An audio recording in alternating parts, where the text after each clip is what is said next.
because the answer made absolutely no sense. You wanted to? Yes. Maya, you have access to our accounts. I know. You have your own money. I know. You could transfer $10,000 into your account right now.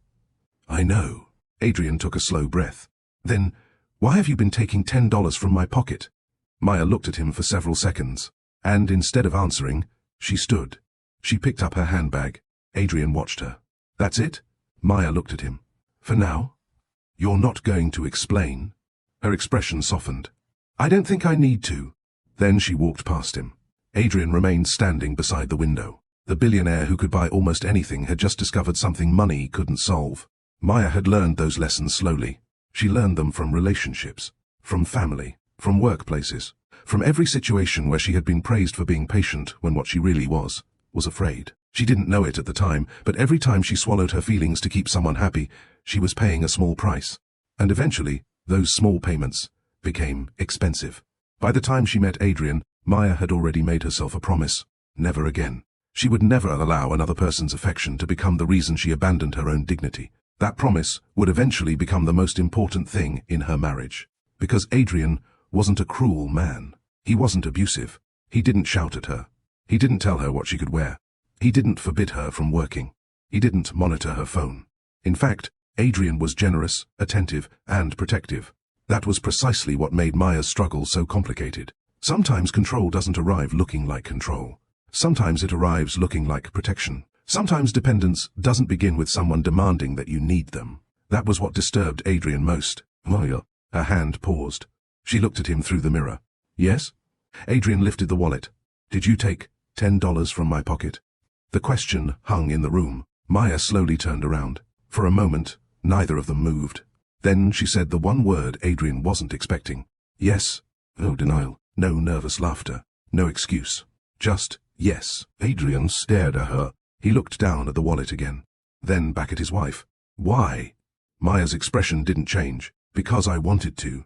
Adrian almost laughed. Not because it was funny. Adrian Whitmore had never worried about $10 in his entire life. $10 was less than the tip he left for a waiter without thinking. It was less than the amount his assistant sometimes spent on coffee during a morning meeting. In fact, there were probably thousands of $10 bills moving through Adrian's companies every hour without him ever knowing they existed. The man owned private jets, luxury estates, a fleet of cars, and enough investments to make ordinary people dizzy trying to imagine the numbers. Yet on one quiet Tuesday morning, standing inside the master bedroom of his Connecticut mansion, Adrian stared at his wallet as though those missing $10 were the most important thing in the world. Because the money wasn't what frightened him. It was the realization that someone had been taking it. Someone who didn't need it. Someone who had never asked him for it. His wife, Maya.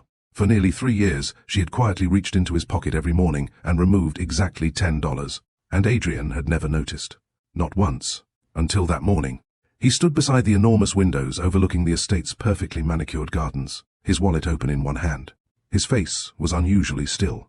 Behind him, Maya was sitting at the dressing table. She was 38 years old, elegant without trying to be, and composed in a way Adrian had always admired. Her dark hair was pulled into a simple low bun, and she wore a cream blouse with black trousers. She was putting on her earrings. She didn't look like someone who had just been caught doing something wrong. His wife had a secret. And for the first time since their marriage, he wasn't sure whether the secret was about money, or about him.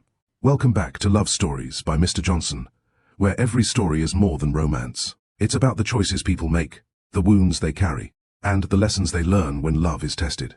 And if you're new here, welcome. Before we go any further, take a moment to subscribe to the channel and turn on notifications, because you don't want to miss where this story is going.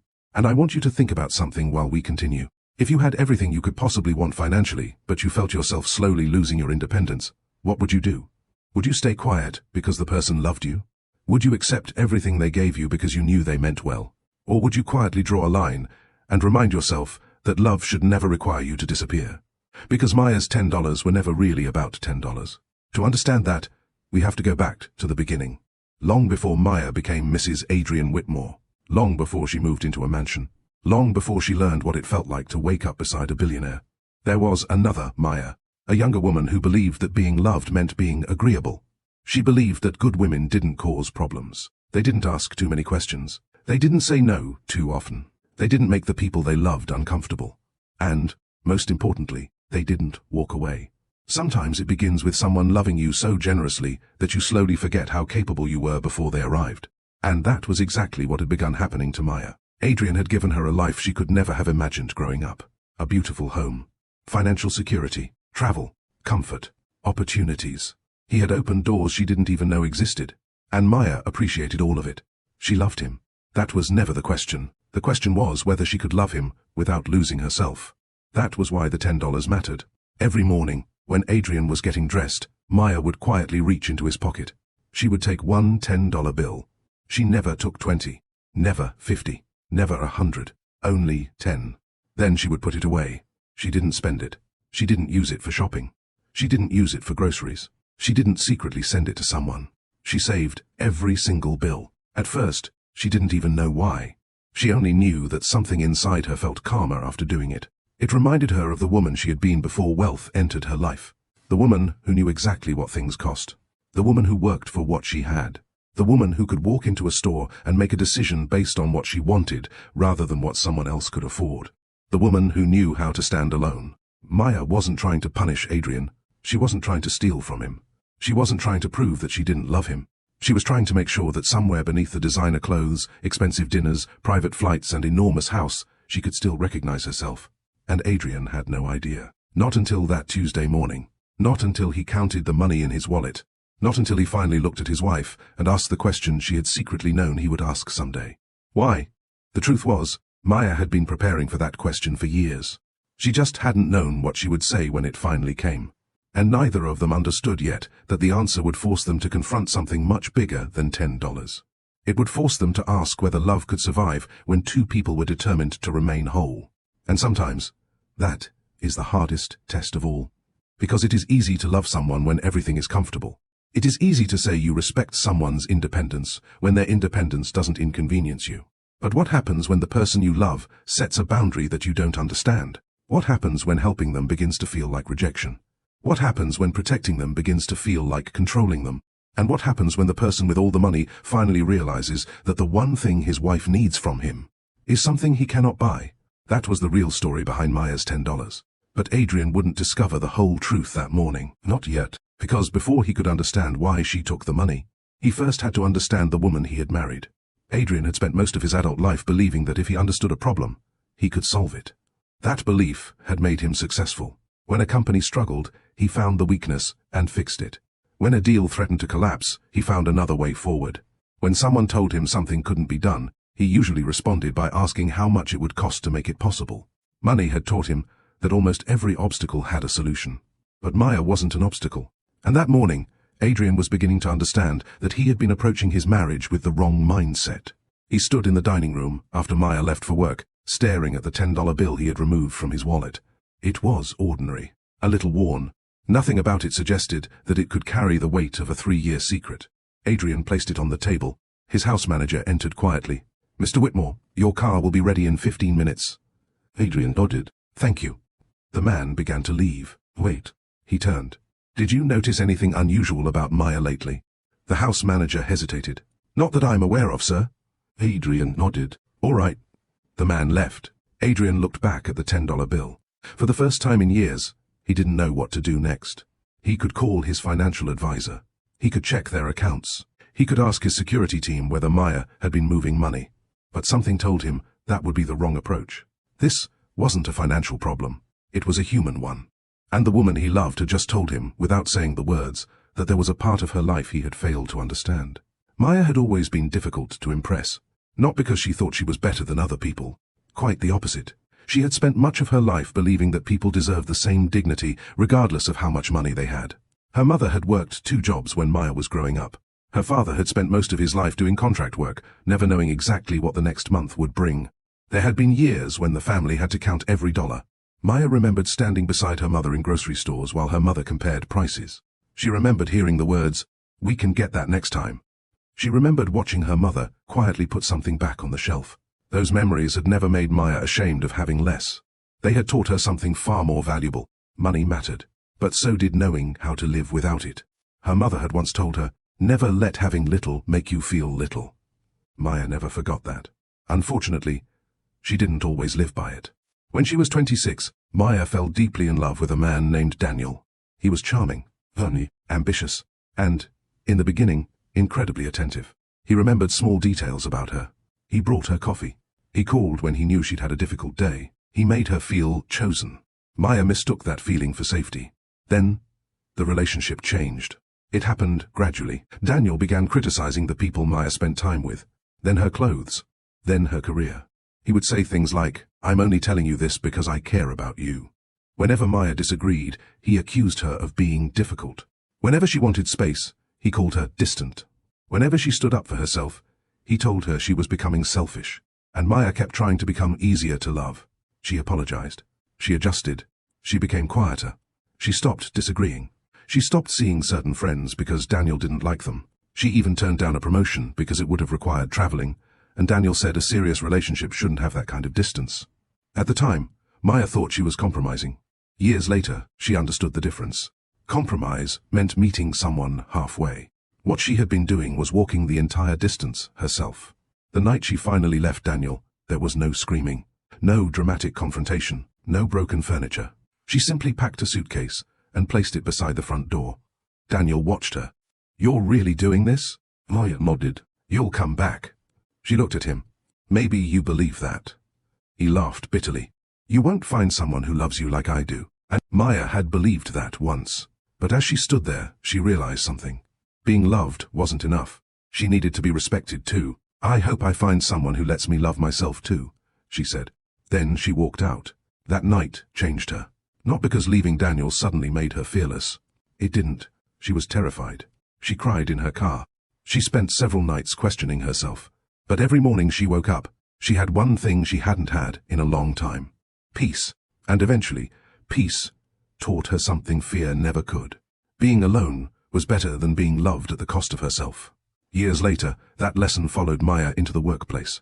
She had become a successful community development consultant, working with organizations that provided housing and educational opportunities to underserved communities. Her work mattered to her.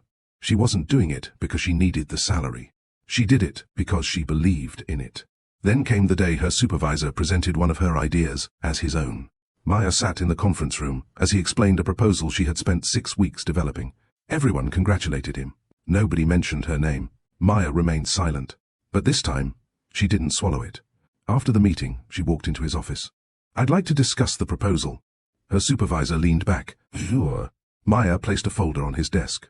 "These are my original notes, research files, drafts, and emails."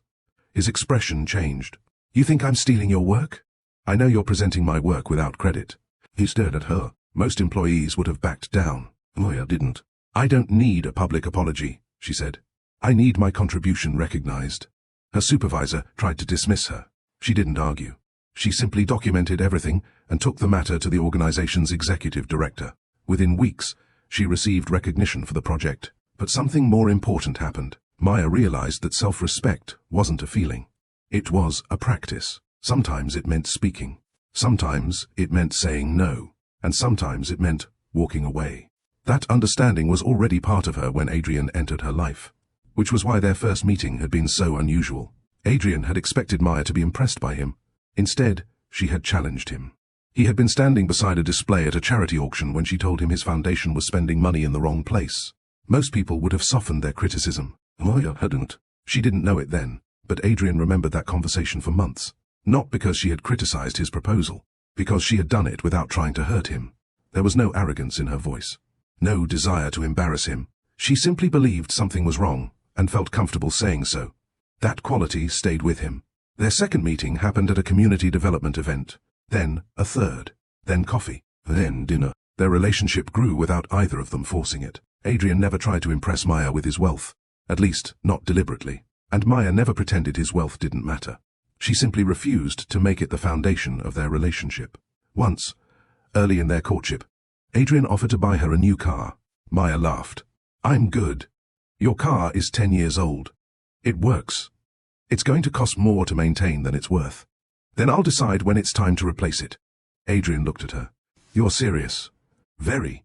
He smiled. "All right." And he didn't bring it up again. That small moment meant more to Maya than Adrian knew. Because she was watching him. She wanted to know whether his respect for her had limits.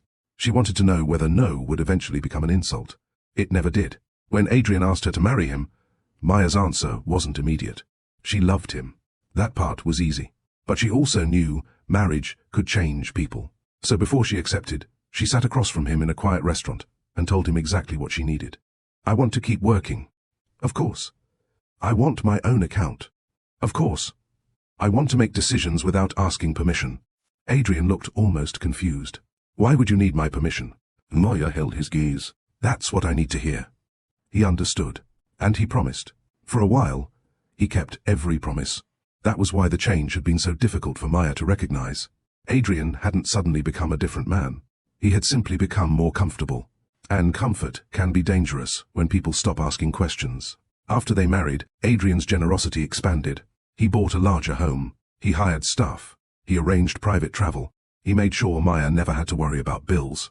If something broke, it was replaced. If she mentioned liking something, it appeared at the house.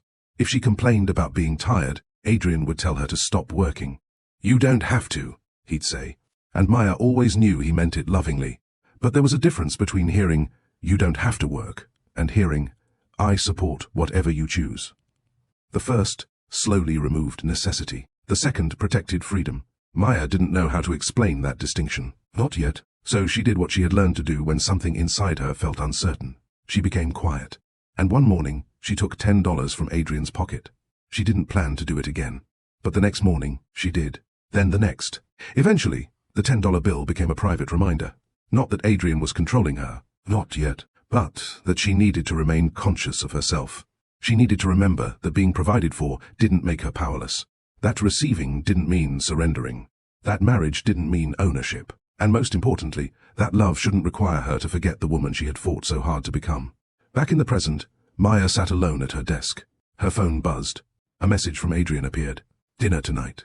Please, we need to talk. Maya stared at it. She knew this conversation was coming. She knew the question he would ask. And she knew that once she answered honestly, there would be no returning to the comfortable silence they had lived in for years. She typed slowly. I'll be home at 7. She pressed send. Then she opened the drawer containing the envelope. This time, she took it out. She placed it on her desk, and for the first time in 3 years, Maya wondered whether she was ready to show Adrian everything. Because the $10 had started as a reminder to herself. But now, it had become something else. A secret. And secrets have a way of changing the people who keep them. That evening, Adrian would finally learn how many $10 bills were inside that envelope. But he still wouldn't know the most important thing. He wouldn't know that the woman sitting across from him had been preparing for this conversation long before he ever noticed the missing money.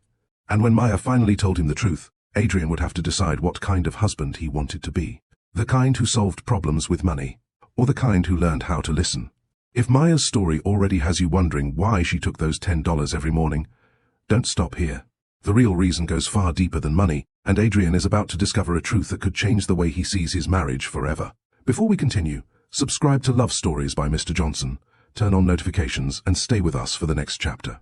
And tell me in the comments, do you think Maya was wrong for secretly taking the money, or do you understand why she did it? Would you rather have a partner who provides everything for you, or a partner who makes sure you never lose your independence?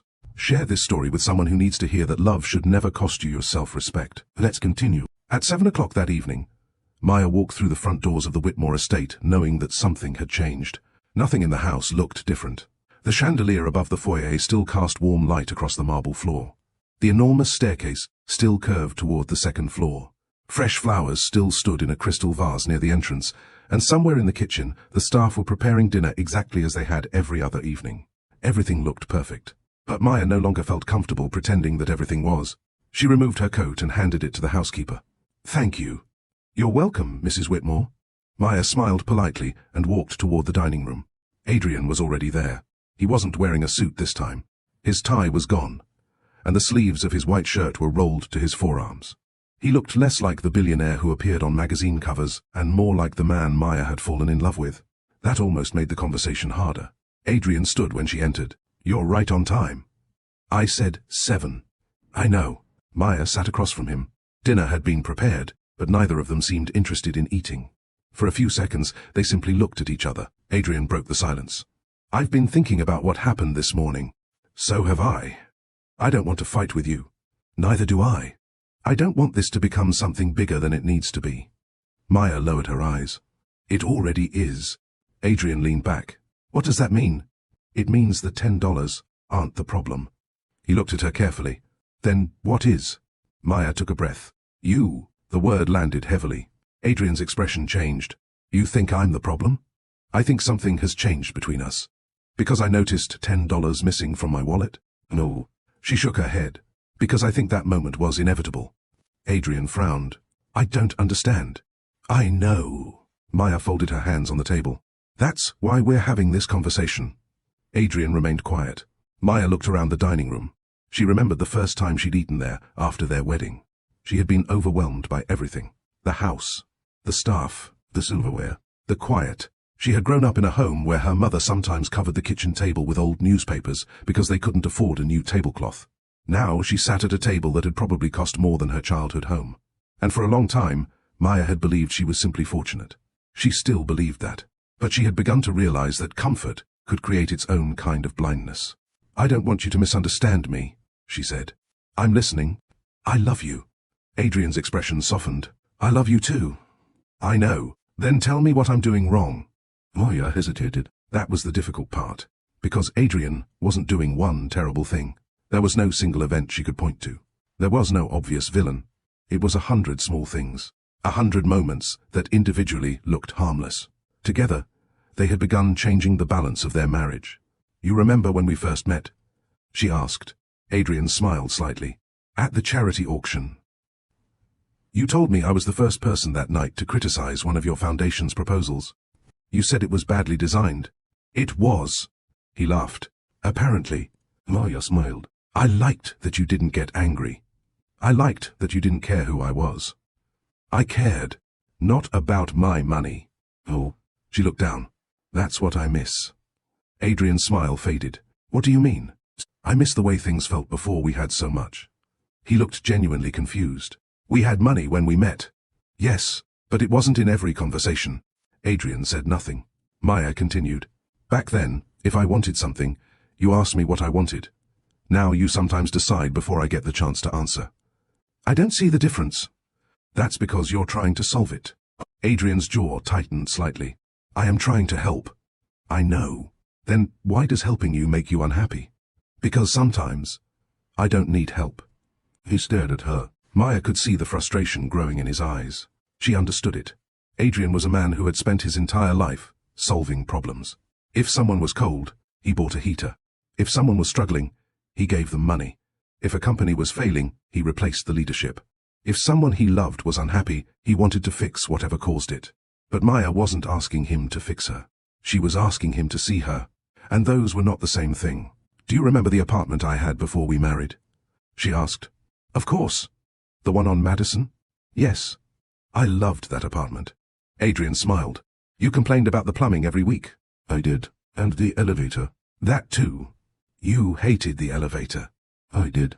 They both laughed. For a moment, the tension disappeared. Then Maya's expression became serious again. I loved that apartment because it was mine. Adrian looked at her. You could have kept it. I know. Why didn't you? Because I wanted to build a life with you. And we did.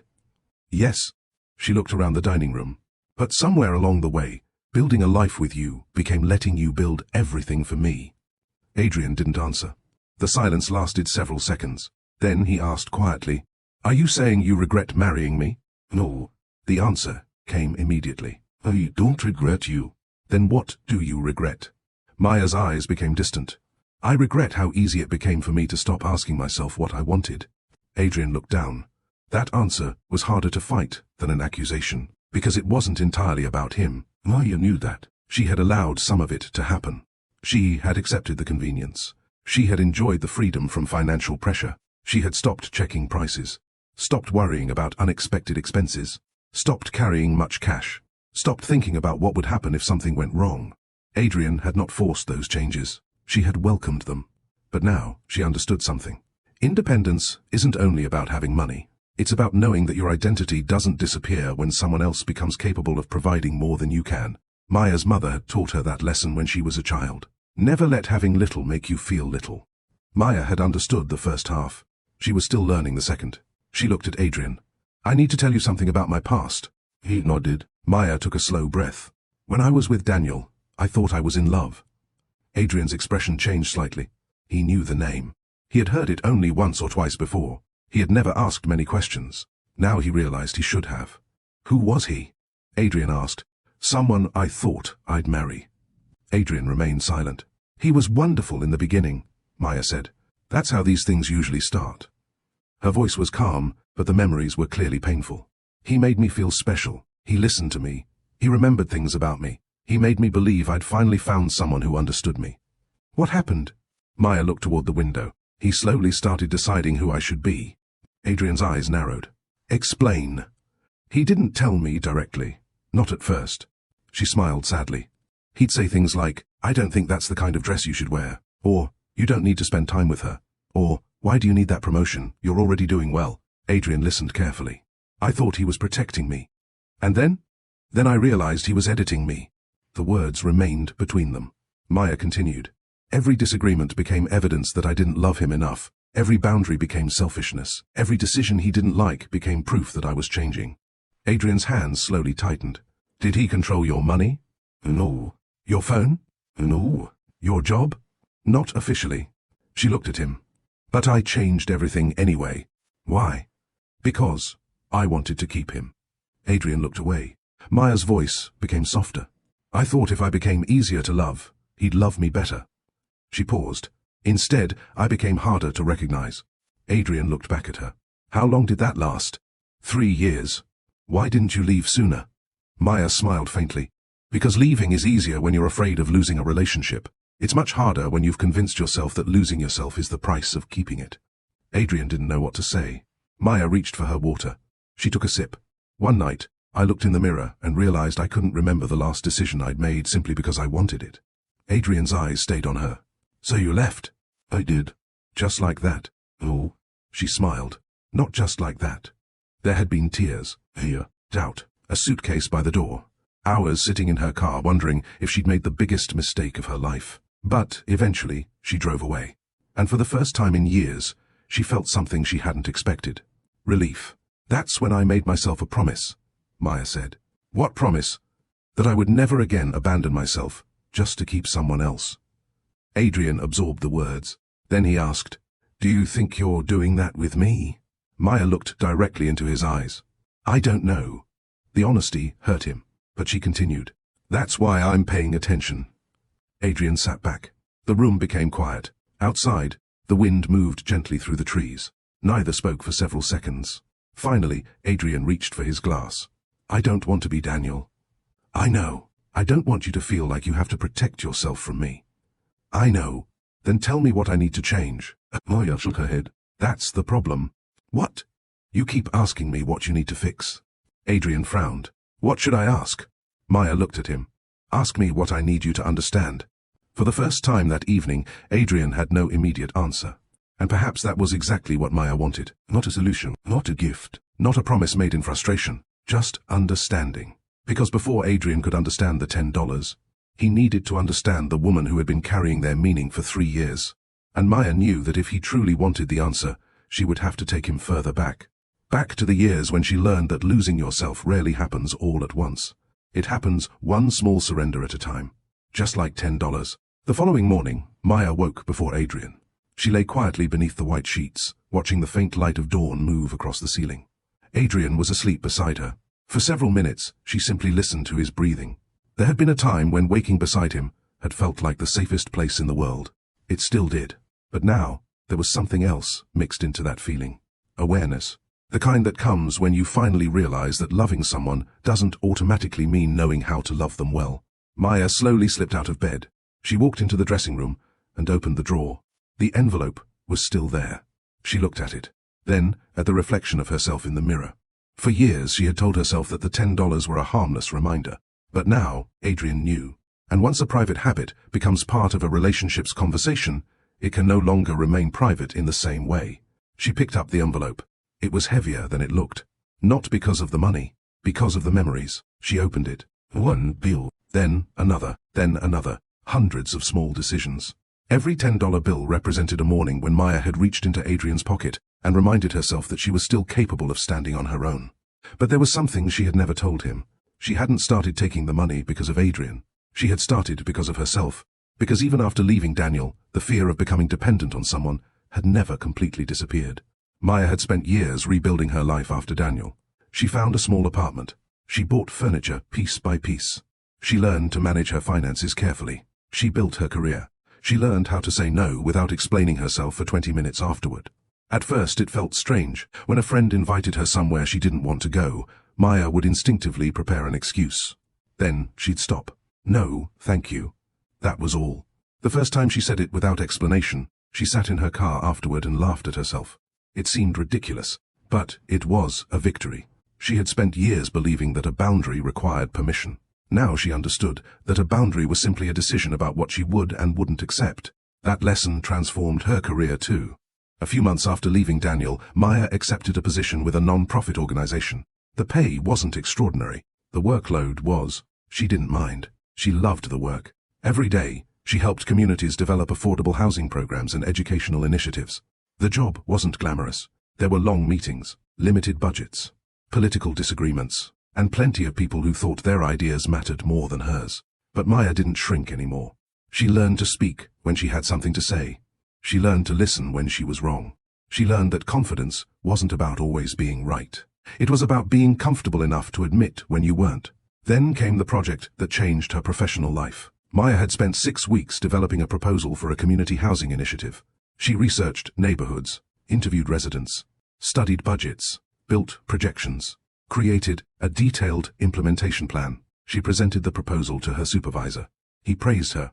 Then, 2 weeks later, he presented the exact same proposal to the executive board as his own. Maya sat in the conference room listening to him explain her research. Her name wasn't mentioned once. Her first instinct was to remain quiet. Her old instinct. The instinct that had kept her peaceful in Daniel's relationship. But something inside her had changed. After the meeting, she walked into her supervisor's office. He looked up. Everything okay? Oh. He raised his eyebrows. Maya placed a folder on his desk. This is my original research. He looked down. And the proposal you presented today was based on my work. He leaned back. Are you accusing me of something? I'm telling you what happened. He smiled. You need to be careful, Maya. The warning was subtle. She recognized it immediately. It was the same kind of warning she'd heard before. Don't make this difficult. Don't challenge authority. Don't create conflict. But Maya had finally learned that discomfort wasn't always a sign that she was doing something wrong. Sometimes discomfort was simply the price of standing up for yourself. She looked directly at him. I've been careful for a long time. Then, she left the office. She documented everything. She spoke with the executive director. She provided her records, emails, drafts, meeting notes, research. The truth became impossible to ignore. Her supervisor apologized. Maya received formal credit for the project. But she eventually left the organization anyway. Not because she couldn't forgive him. Because she realized she had outgrown a place where she had to fight to be respected. That decision changed the direction of her career. She started consulting independently. It was frightening. There were months when money was unpredictable. There were contracts she didn't win. There were nights when she wondered whether she'd made a mistake. But she never regretted the decision. For the first time, her income was connected directly to her work. If she succeeded, she knew why. If she failed, she knew where to improve. That independence became part of her identity. So when Adrian came into her life, Maya wasn't looking for someone to rescue her. She was looking for someone who could walk beside her. That distinction mattered, and Adrian seemed to understand it, at least in the beginning. Their first date was at a quiet restaurant in Manhattan. Maya had expected something extravagant. Instead, Adrian chose a small place with dim lighting and excellent food. She looked around. This isn't what I expected. What did you expect? Something ridiculous. Adrian smiled. Like? Private dining room, champagne, someone playing the violin. He laughed. I can arrange that for the second date. She smiled. There may not be a second date. Why? You're assuming there will be one. I prefer optimism. I prefer evidence. He laughed again. The conversation lasted 3 hours. They talked about childhood, work, family, books, travel, failure. Neither mentioned money much. When the bill arrived, Adrian reached for it. Maya stopped him. We're splitting it. He looked at her. Why? Because I invited myself into this dinner. I invited you. Then we're both responsible. Adrian smiled. All right. He didn't argue. He didn't insist. He simply let her pay her half. It was a small thing, but Maya noticed. She noticed everything. Over the following months, Adrian continued showing her that he respected her independence. When she said she wanted to work late, he didn't complain. When she traveled for a conference, he didn't demand constant updates. When she disagreed with him, he listened. When she said no to expensive gifts, he didn't become offended. Once, he offered to buy her a beautiful apartment after learning that her lease was ending. Maya refused. Adrian looked at her. Are you sure? Yes. Why? Because I want to choose where I live. He nodded. Okay. No argument. No guilt. No pressure. Maya remembered that moment for years. Because that was the Adrian she fell in love with. The man who had enough power to give her almost anything, but didn't use that power to make her accept it. The man who could have overwhelmed her with wealth, but instead allowed her to approach him at her own pace. That was why their marriage had felt so safe, at least initially. After they married, however, their lives became more complicated. Maya's consulting work became less necessary financially. Adrian never told her to stop, but he often said, "You don't have to do this anymore." At first, she smiled. I know. Then he would say it again. And again. Whenever she complained about a difficult client, whenever she worked late, whenever she traveled. Why put yourself through that? Because I enjoy it. You don't need the money. I know. You could do something you enjoy without dealing with all this. Maya understood his point, but eventually she began hearing something else underneath it. You don't need this life anymore. You don't need this work. You don't need this independence. You have me. Adrian never actually said those words, but sometimes people don't need to say something for you to start feeling it. Maya continued working. Yet she began taking fewer projects, then fewer still. Eventually, she realized she had become financially comfortable enough to stop thinking about money. And that frightened her. Not because Adrian was doing anything wrong, because she was changing. One morning, she opened her handbag and realized she didn't have any cash. Not even $5. She hadn't carried cash in months. She went to the kitchen. Adrian was standing near the counter, drinking coffee. His wallet was on the marble island. Maya looked at it, then at him, then back at the wallet. Something inside her whispered, "Take 10. She hesitated. Then she reached into his pocket, pulled out a $10 bill, and walked away. She didn't tell herself it was stealing. She didn't tell herself it was wrong. She simply folded the bill and placed it in a drawer. The next morning, she did it again. After a week, she realized she was waiting for that moment. Not because she needed the money, because she needed the reminder. She could still make choices. She could still provide something for herself. She could still be Maya. Months became years. The $10 bills accumulated. Maya occasionally considered stopping. But whenever she did, she would remember the promise she had made years earlier. Never abandon yourself. Then one morning, she realized something uncomfortable. She had begun using the $10 ritual as a substitute for a conversation she was afraid to have. Instead of telling Adrian that she was struggling with her growing dependence, she quietly took $10. Instead of telling him that some of his generosity made her uncomfortable, she saved another bill. Instead of explaining that she needed to feel capable, she created a private symbol. The money was helping her, but the secrecy wasn't, and that was the part she hadn't yet faced. Self-respect was not just about protecting yourself from other people. It was also about being honest with them. Maya knew that now. The problem was that honesty came with consequences. Once she told Adrian the truth, he might misunderstand. He might think she didn't trust him. He might become angry. He might feel rejected. Or worse, he might try to solve the problem with even more money. And Maya knew Adrian well enough to know that was exactly what he would be tempted to do. Still, she couldn't keep hiding behind $10 bills forever. That evening, after their difficult dinner conversation, Maya returned to the bedroom. Adrian was standing near the window. He turned when she entered. Neither spoke. Maya walked to the dresser. She opened the drawer, removed the envelope, then placed it on the bed between them. Adrian stared at it. His face changed. "Is that it?" Maya nodded. "Everything?" "Almost 3 years." Adrian slowly sat down. He looked at the envelope, then at his wife. "How much is in there?" Maya sat beside him. "I never counted." Adrian looked at the thick stack. "For once," he said quietly, "I don't care about the amount." Maya looked at him. "What do you care about?" Adrian's eyes met hers. "I want to know what those $10 meant to you." Maya swallowed. She had been waiting for this question, and now that it had finally arrived, she realized something. The answer wasn't going to be easy. Because the truth wasn't simply that she was afraid of depending on Adrian. She was afraid of something deeper. She was afraid that one day she would wake up in a beautiful house, surrounded by everything money could provide, lying beside the man she loved, and realize she no longer knew who she was without him. Maya looked down at the envelope. Then she whispered, "That's what I'm trying to prevent." Adrian didn't answer. He simply reached for her hand. And for the first time, Maya allowed him to hold it without feeling like accepting his love meant surrendering herself. But neither of them knew yet that their hardest lesson was still ahead, because love was about to force Adrian to choose between protecting Maya and respecting her freedom. And that choice would determine whether their marriage survived. 3 years before Adrian ever asked about the missing $10, Maya Carter had walked into a charity auction carrying a folder that would eventually change both of their lives. She hadn't gone there to meet a billionaire. She hadn't gone there looking for love. And she certainly hadn't expected the most powerful man in the room to become the person who would eventually teach her that even good intentions could cross a line.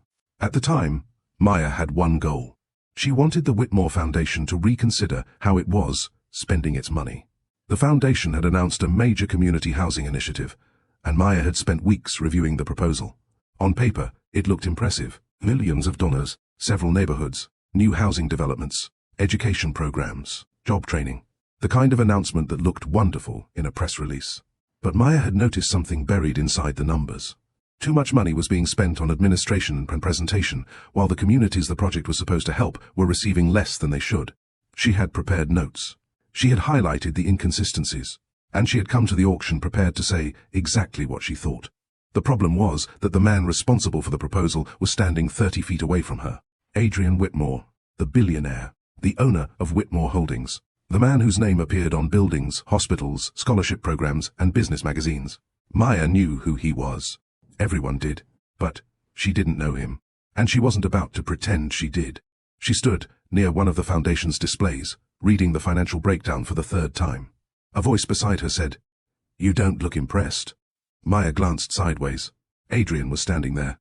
He had removed his suit jacket and was holding a glass of sparkling water.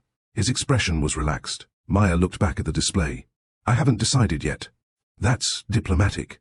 "I'm not trying to be diplomatic." That made him smile. "Then what are you trying to be?" "Accurate." Adrian laughed. It wasn't a loud laugh. It was the kind that escaped before a person could stop it. He looked at the display. "You've been studying those numbers for a while."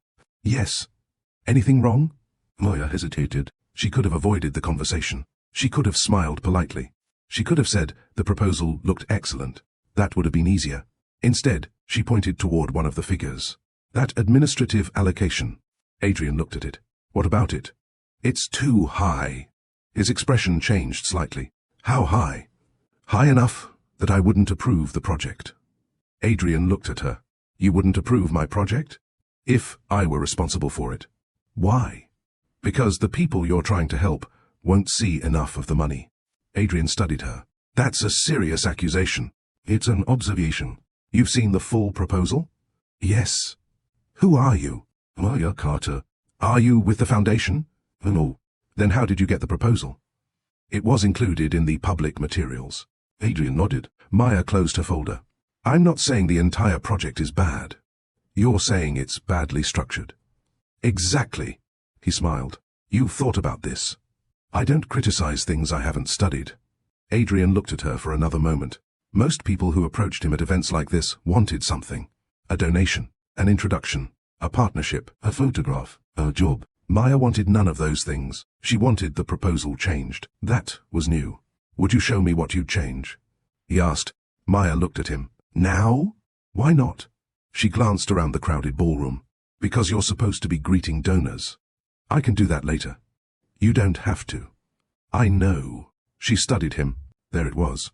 The first glimpse of the man she would eventually marry. A man who had every reason to expect people to accommodate him, yet didn't demand it from her. Maya opened her folder. They stood together for nearly 20 minutes. She explained where she believed the foundation could redirect money. Adrian listened. He didn't interrupt. He asked questions. He challenged a few of her assumptions. She challenged his. By the end, they disagreed on 2 points. And Maya found herself enjoying the conversation. Not because Adrian was rich, not because he was charming, because he actually listened. That mattered to her. She had spent too much of her life around people who listened only long enough to find an opportunity to speak. Adrian listened to understand. When the conversation ended, he looked at his watch. I need to make a speech. Maya nodded. Good luck. He smiled. Will I see you again? Maya closed her folder. Probably. That's not very encouraging. I'm not trying to encourage you. He laughed. Fair enough. She walked away. Adrian watched her disappear into the crowd. For perhaps the first time in years, he had met a woman who hadn't tried to impress him. And he wanted to know why. 2 weeks later, Maya received an email. It wasn't from Adrian. It came from the Whitmore Foundation. They had reviewed several of her recommendations. They wanted to discuss a consulting opportunity. Maya almost declined. She worried that working with Adrian's organization would complicate things. But the opportunity was legitimate, so she accepted. Their second meeting was completely different. There were no photographers, no wealthy donors, all champagne. Just a conference room, several reports, and a whiteboard. Adrian was there. So were 3 foundation executives. Maya presented her recommendations. One executive interrupted her twice. Adrian stopped him the second time. Let her finish. Maya continued. At the end of the meeting, Adrian asked, What do you think the biggest weakness is? Maya answered honestly. The foundation is measuring success by how much money it spends, instead of how much change it creates. The room went silent. One executive looked uncomfortable. Adrian nodded slowly. That's a good point. Maya gathered her papers. Thank you. After the meeting, Adrian caught up with her in the hallway. You didn't have to say that. Yes, I did. You could have softened it. It wouldn't have been accurate. He smiled. You're very committed to that word. Accuracy? Yes. I work in community development. People are affected by these numbers. Adrian's expression became serious. I know. Maya studied him. You actually care. Of course I care. I wasn't sure. Why? Because sometimes wealthy people care more about appearing helpful than actually helping. Adrian nodded. That's fair. She hadn't expected him to accept the criticism. Most powerful people she had met became defensive when challenged. Adrian didn't. He simply said, Then hold me accountable. Maya looked at him. That's a dangerous thing to tell me. He smiled. I have a feeling you will anyway. Their relationship didn't become romantic immediately. That was important to Maya. She didn't want another relationship where intensity disguised compatibility. They spent time together. They talked. They disagreed. They learned. Adrian discovered that Maya loved old bookstores, disliked overly expensive restaurants, and preferred handwritten notes to extravagant gifts. Maya discovered that Adrian hated being photographed while eating, was terrible at remembering birthdays unless they were in his calendar, and had an unexpected habit of humming whenever he was concentrating. The more ordinary things they discovered about each other, the more comfortable they became. One evening, Adrian asked Maya to dinner. She said, no. He nodded. Okay, no argument. No guilt. No attempt to persuade her. The next morning, he sent her a message. Hope your meeting goes well today. Nothing more. Maya stared at the message for a moment, then smiled. She had expected him to be offended. Instead, he had respected her decision. That small moment stayed with her. A week later, she invited him to dinner. He didn't mention the previous invitation. He simply showed up. They spent 3 hours talking. At the end of the night, Adrian asked, Can I see you again? Maya smiled. Yes. He didn't celebrate. He didn't act as though he had won something. He simply smiled. Good. That was when Maya began to understand that Adrian's attraction to her wasn't based on possession. At least, not then. He didn't need her to prove anything. He didn't demand access to every part of her life. He didn't insist on knowing where she was every minute. He gave her room. And because he gave her room, she wanted to move closer. That was the paradox of their relationship. The less Adrian tried to possess her, the more Maya wanted to belong beside him. Months later, Maya traveled to Chicago for a professional conference. Adrian was in Europe for business. They were apart for 5 days. On the second evening, Maya received a message. Adrian, hope the conference is going well. She smiled. She replied, Maya, it is. Exhausting though. His response came a few minutes later. Adrian, get some rest, nothing else. Maya looked at the screen. She had dated men who would have demanded photographs, asked who she was with, wanted constant updates. Adrian didn't. He trusted her. And that trust made something inside her soften. On the 5th day, when she returned home, Adrian was waiting at the airport. Maya smiled when she saw him. You didn't have to come. I know. Your driver could have picked me up. I know. Then why did you? Because I wanted to see you. Maya smiled. That's different. From what? From needing to. Adrian looked at her. I don't need to. He paused. I choose to. That sentence stayed with Maya. She would remember it years later, because it captured what she wanted love to be. Not obligation, not dependence. Choice. Two people who could stand alone, but chose to stand together. The proposal came a year later. There was no crowd. No television cameras, no helicopter, no extravagant spectacle. Just Adrian and Maya sitting together on the balcony of his Manhattan apartment. He handed her a small box. Maya looked at it. What's this? Open it. She did. The ring was beautiful, elegant, not excessively large. Maya stared at it, then at him. Are you asking me to marry you? I am. She smiled. Why? Adrian looked at her for a long moment. Because my life is better when you're in it. Maya's eyes softened. But you don't need me. No. He took her hand. That's why I want you. She laughed through the tears gathering in her eyes. That's a dangerous answer. Is it wrong? No. She looked down at the ring, then back at him. Then yes. Adrian smiled. He didn't immediately put the ring on her finger. Instead, he waited. Maya understood why. She reached for his hand. Then she said, if we do this, I need something. Anything. I need to remain myself. Adrian's expression became serious. You will. I mean it. Do. I'll keep working. I know. I'll keep my own accounts. Of course. I'll make decisions for myself. Always. Maya searched his eyes. And if I say no? Adrian smiled. Then I'll hear you. She believed him. At that moment, she had no reason not to. She didn't know that years later, a $10 bill would force both of them to revisit those promises. Because promises are easy to make when love is new. The real test comes later. When comfort changes expectations. When wealth changes choices. When protection begins to look like control. And when the person you love says no to something you believe is good for them. That was the test Adrian had not yet faced. And Maya had not yet realized that even the healthiest boundary can become a wall if it is never explained. Their marriage was about to enter the stage where love stopped being about attraction and started becoming about understanding. And neither of them knew how much that would demand from them. When Maya married Adrian Whitmore, she didn't marry his money. She married the man she had met before she fully understood what his wealth meant. That distinction mattered, because the world saw something very different when they looked at them. To the outside world, their wedding looked like the beginning of a fairy tale.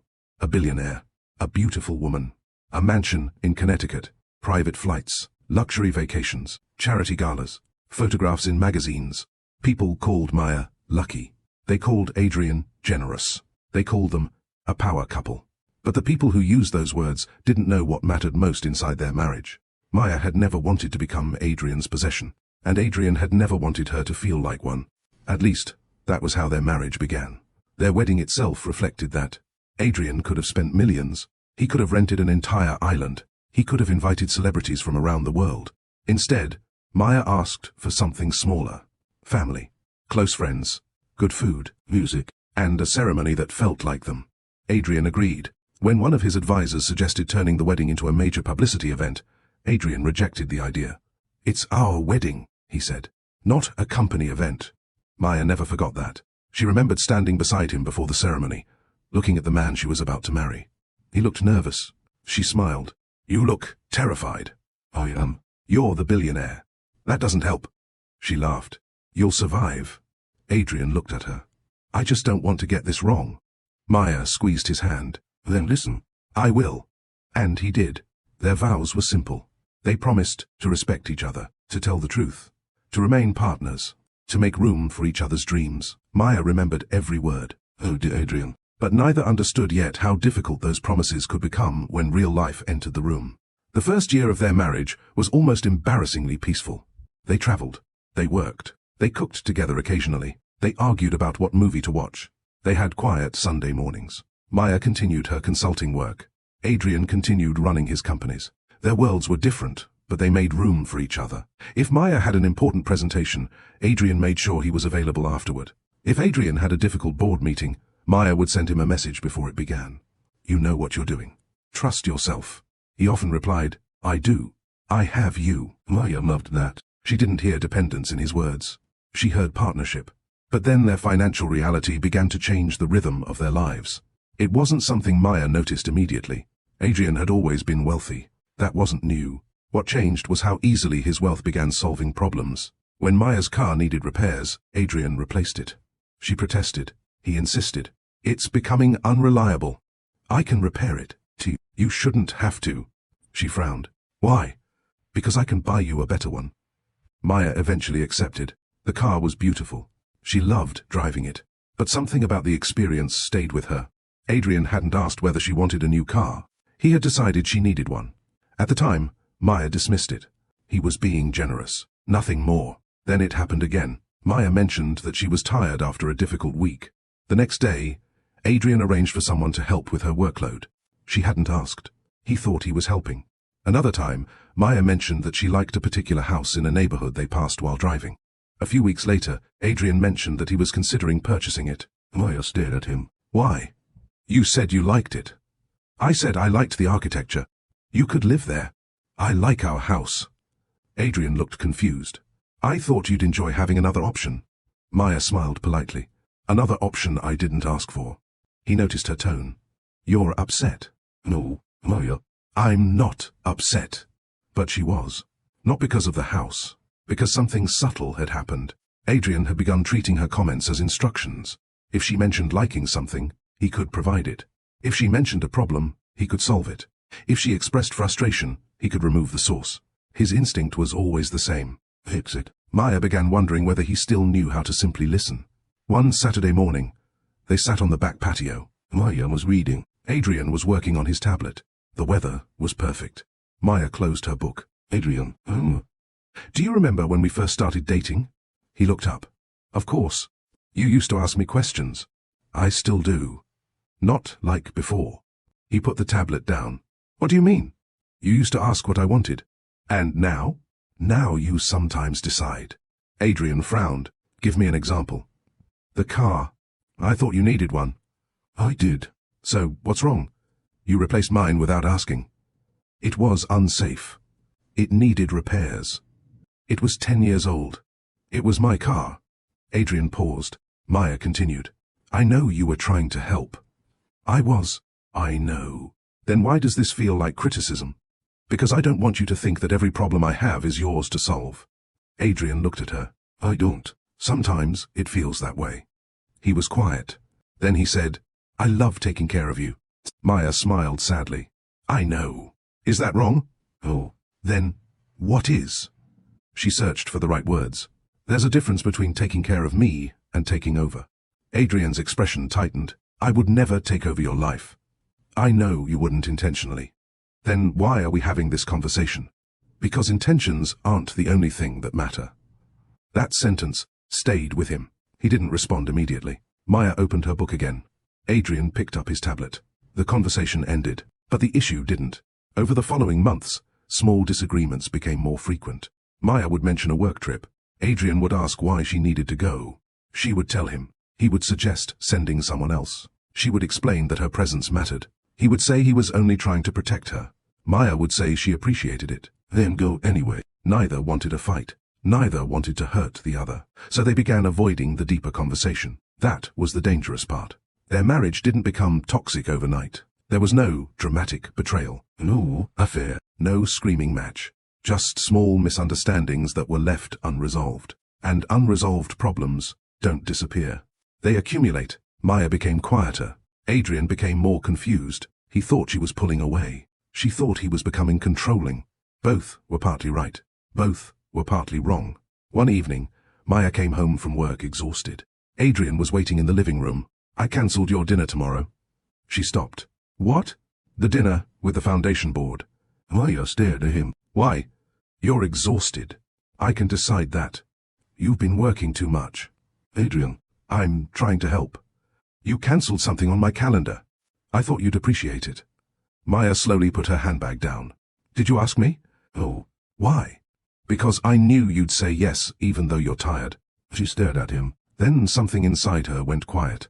Not angry, not loud, just disappointed. That's exactly the problem. Adrian's face hardened. What is? You think knowing me gives you the right to decide for me.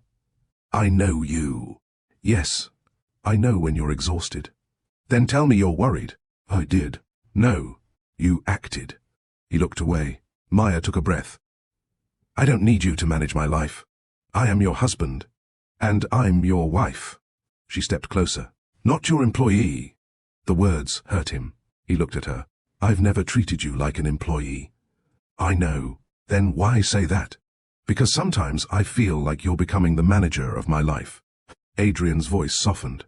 I don't want that. Then don't do it. Silence. Maya picked up her handbag. I'm going upstairs. Are we done? For tonight. She walked away. Adrian remained in the living room. He wanted to follow. He wanted to explain. He wanted to fix it. But he remembered something. When Maya said she needed space, she meant it. So he stayed where he was. That night, Adrian lay awake beside her. Maya slept facing the other direction. Neither touched the other. It wasn't the first difficult night they'd had. But it felt different, because something important had been said, and neither of them could pretend not to hear it. The next morning, Maya woke before Adrian. She showered, dressed for work, walked downstairs. Adrian was already there. He stood near the kitchen counter. Maya. She stopped. I owe you an apology. She looked at him. For cancelling your dinner? Yes. He took a breath. I shouldn't have done that without asking.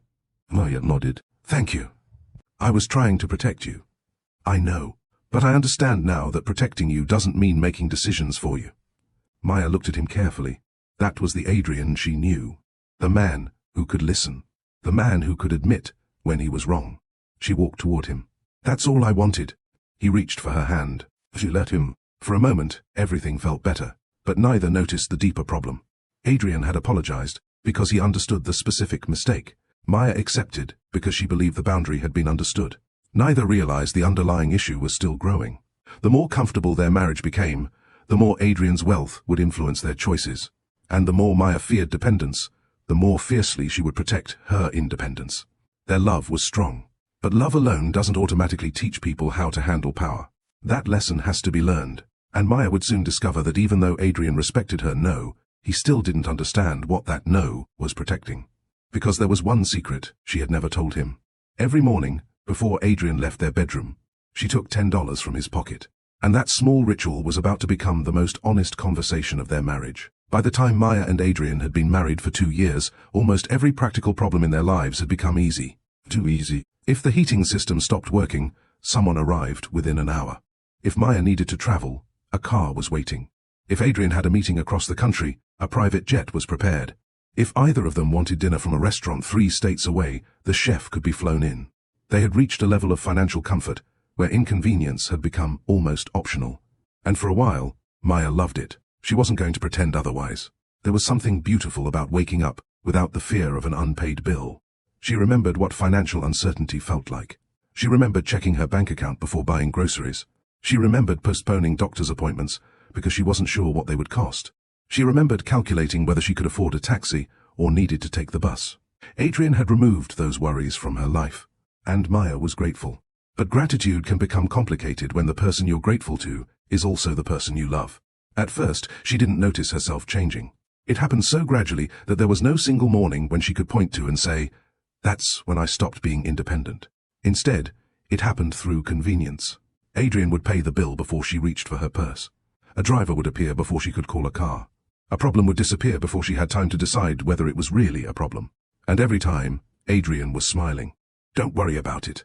Maya would smile back. "Thank you." Those 2 words became part of their marriage. Thank you for the dinner. Thank you for the tickets. Thank you for replacing the laptop. Thank you for arranging the trip. Thank you for taking care of everything. Eventually, Maya began wondering whether she was saying thank you too often. Not because Adrian demanded it, because she was beginning to realize how much of her life was being handled by someone else. One Saturday afternoon, Maya stood in the kitchen watching Adrian speak with the estate manager. They were discussing renovations. The manager held several architectural drawings. Maya glanced at them. "What are those?" Adrian turned. "Nothing?" She smiled.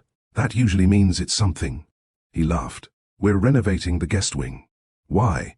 Adrian looked surprised. "Because it's outdated." Maya looked at the enormous kitchen around them. "Adrian, we have 12 bedrooms." 14. She stared at him. "That's not helping your argument." He laughed. "The guest wing needs work." "Who decided that?" "I did." Maya smiled. "Of course you did." Adrian noticed the tone. "What?" "Nothing." Maya. She walked toward the drawings. How much is this costing? Does it matter? She looked at him. Yes. Why? Because it's our money. Adrian shook his head. Technically, it's mostly mine. Maya's expression changed. He immediately realized what he'd said. I didn't mean, I know. She folded her arms. But that's exactly why I ask. Adrian walked toward her. I wasn't trying to make you feel excluded. I know. Then what is it? Maya looked at the drawings. I don't know. She wasn't lying. She genuinely didn't know how to explain the feeling. The renovations weren't wrong. They weren't harmful. They weren't even particularly important. But something about the decision reminded her that Adrian lived in a world where financial consequences were almost invisible. $1 million renovation could be an inconvenience. For Maya, $1 million was still a number capable of changing an entire life. She didn't want to become someone who stopped understanding the difference. That evening, Maya went into the city alone. She didn't tell Adrian she was going. She simply took her car and drove. She ended up at the neighborhood where she had lived before they married. The apartment building looked smaller than she remembered. The paint on the front entrance was fading. The sidewalk had cracks. A delivery truck was parked beside the curb. Maya sat in her car for several minutes. She looked up at the windows. Her old apartment had been on the 4th floor. The elevator still looked unreliable. She smiled. Some things hadn't changed. She remembered the tiny kitchen, the cheap couch, the second-hand dining table, the nights she sat at the table working until midnight. She remembered being tired. She remembered being worried. She remembered being proud. Then she looked down at the diamond on her finger. It was worth more than everything she had owned when she lived there. Maya loved the ring. But suddenly, she understood something. The ring represented Adrian's love. The apartment represented a version of herself. She needed both. She didn't want to choose between them. When she returned home, Adrian was waiting in the living room. You disappeared. Maya removed her coat. I went for a drive. Where? She hesitated. Madison. His expression softened. Your old neighborhood? Yes. Why? I wanted to see it. Adrian walked toward her. You could have told me. I know. I was worried. I'm sorry. He stopped in front of her. Do you want to talk about it? Maya looked at him. Not tonight. He nodded. Okay. She smiled. Thank you. He kissed her forehead. Then he walked away. Maya watched him. There it was again. He had respected her boundary. He hadn't pushed. He hadn't demanded an explanation. So why did she still feel unsettled?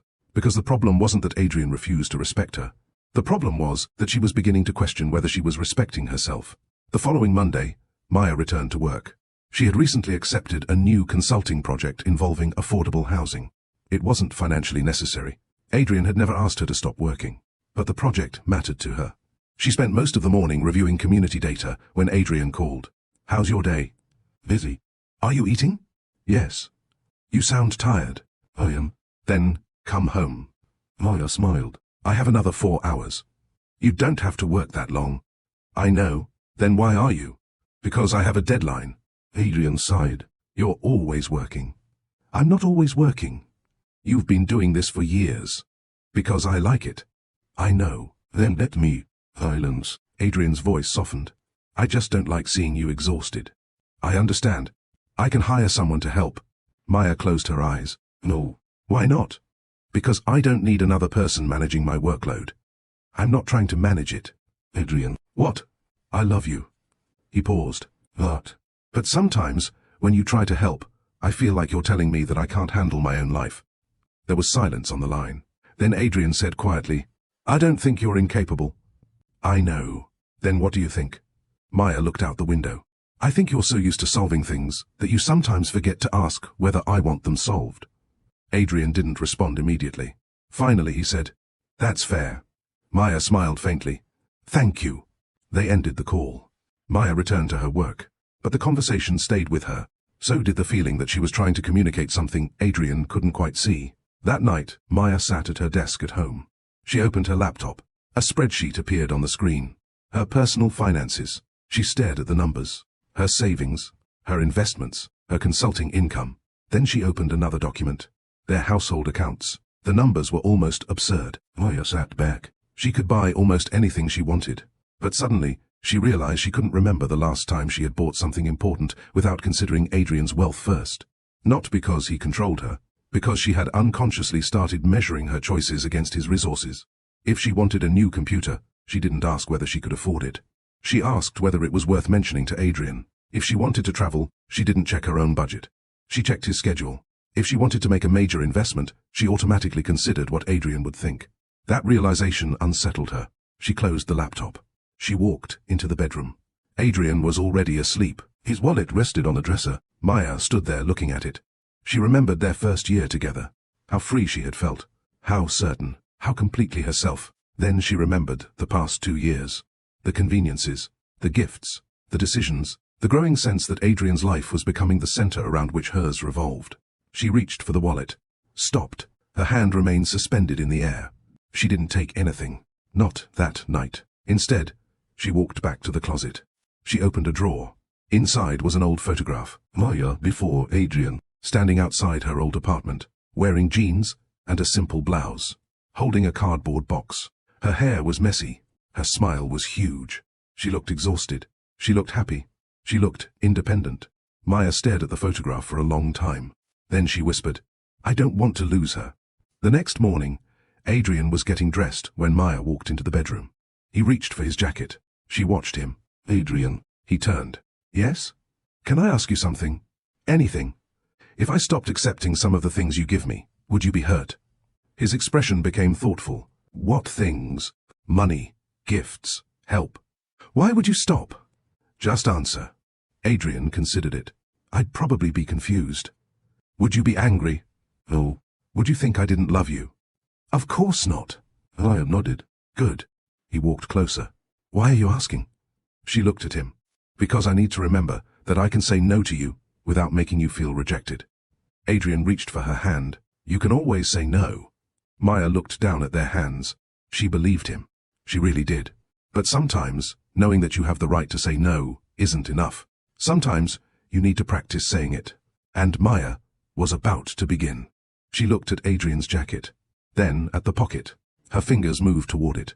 This time, she took out a $10 bill. Adrian didn't notice. Maya folded it carefully. She walked to the dresser, opened the drawer, and placed the bill beside the others. It was the first time she understood what the ritual had become. It wasn't stealing. It wasn't revenge. It wasn't even about money. It was a quiet promise to herself. I can love this man completely and still belong to myself. But Maya didn't know that the more she relied on that private ritual, the more important it would become for Adrian to understand its meaning. Because sooner or later, he was going to notice. And when he did, Maya would have to decide whether protecting her secret was still protecting her dignity, or whether it had simply become another way of avoiding the conversation she needed to have. Maya had always believed that problems announced themselves. A broken pipe leaked. A failing business lost money. A dishonest person eventually got caught. A relationship in trouble, she thought, would have some unmistakable moment when everything changed. She was wrong. Sometimes a marriage doesn't break because of one terrible thing. Sometimes it begins to crack through tiny moments that seem too insignificant to mention. A cancelled dinner, an unasked for gift, a decision made on someone else's behalf, a sentence spoken with good intentions. And sometimes it begins with a $10 bill. For Maya, the bill was a reminder. For Adrian, it was still nothing. Until the morning, he noticed. It happened on an ordinary Tuesday. There was no argument, no dramatic music, no warning. Adrian was getting ready for a meeting in New York. Maya was standing near the window, checking her schedule. Adrian slipped his wallet into his jacket. Then he paused. He opened it, counted the cash. He frowned. He counted again. $10 were missing. He looked at Maya. She was still looking at her phone. He didn't say anything. He checked another pocket. Nothing. Then he remembered the previous week. He had noticed his cash being lower than expected several times. At the time, he had blamed himself. He rarely carried cash. Maybe he'd spent it. Maybe his assistant had reimbursed something. Maybe he'd left a tip. But now he was certain. $10. Exactly 10. Adrian looked at his wife. Maya. She looked up. Yes? Did you take something from my wallet? Her expression remained calm. Yes. The simplicity of the answer surprised him. He stirred. What? $10. When? This morning.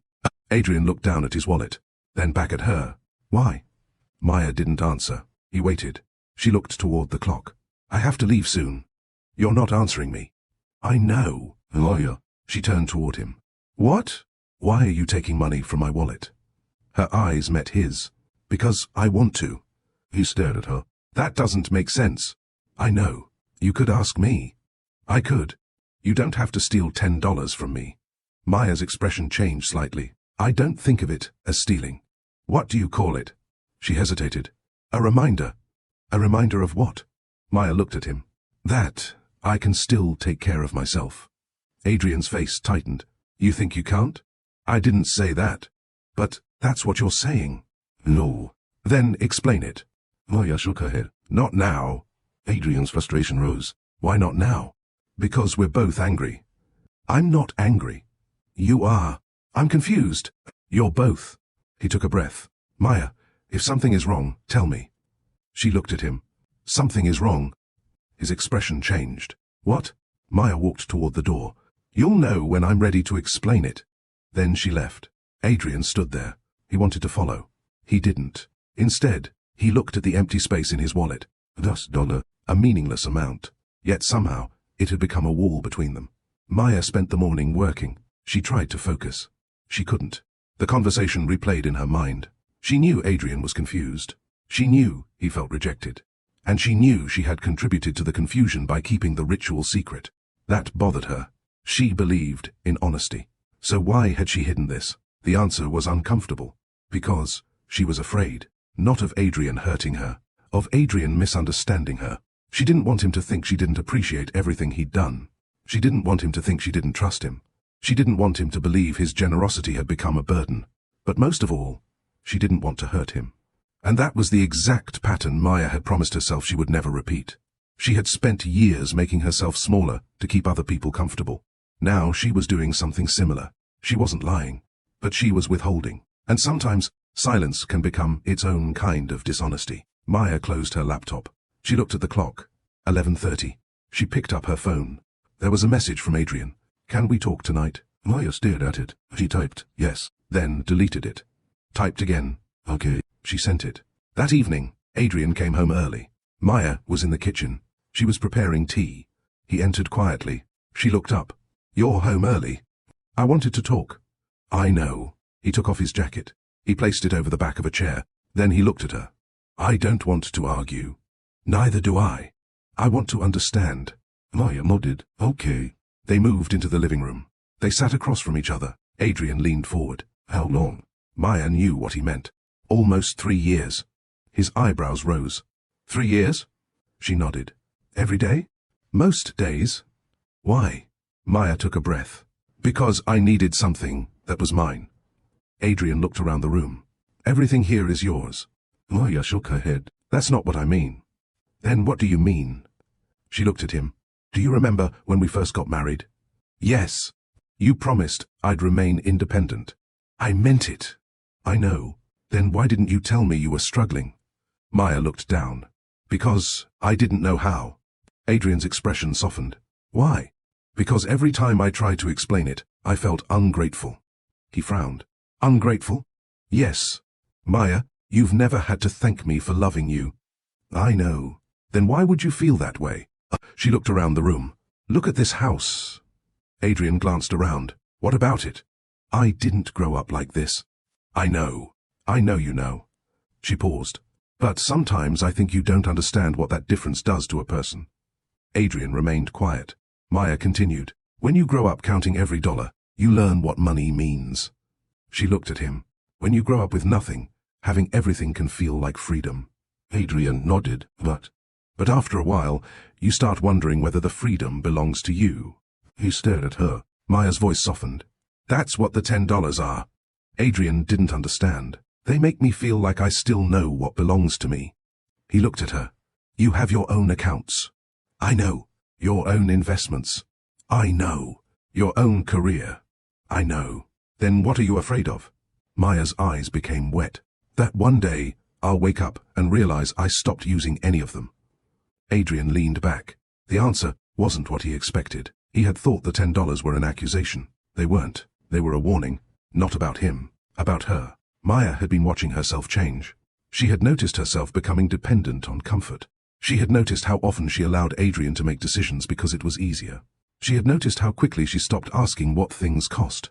And instead of confronting it, she had created a ritual. Adrian looked at her. Why didn't you tell me? Maya gave a small, sad smile. Because I was afraid you'd try to fix it. He almost smiled. That's fair. She laughed softly. You know it's true. It probably is. You'd probably create some giant account and tell me I could do whatever I wanted. I might. I know. He looked down. For the first time, Adrian saw the problem clearly.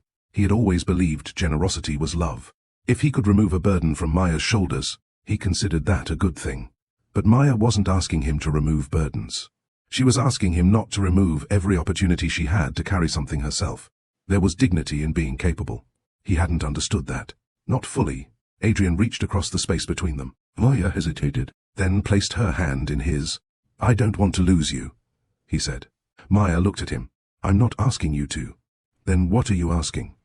For you to understand that loving you doesn't mean I want to become dependent on you. He nodded, slowly. And loving you doesn't mean I have to make every decision for you. Maya smiled. Exactly. He squeezed her hand. I can learn. I know. They sat quietly. For a moment, it felt as though the problem had been solved. But Adrian's mind was still turning. He had another question. How much money is in that envelope? Maya looked at him. She hesitated. Why? Because I want to know. It's not important. It is to me. She looked away. Adrian, please. Maya stood. She walked toward the stairs.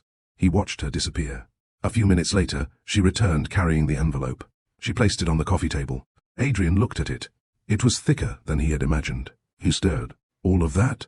Maya nodded. He didn't touch it. Instead, he asked, Did you ever spend any? No.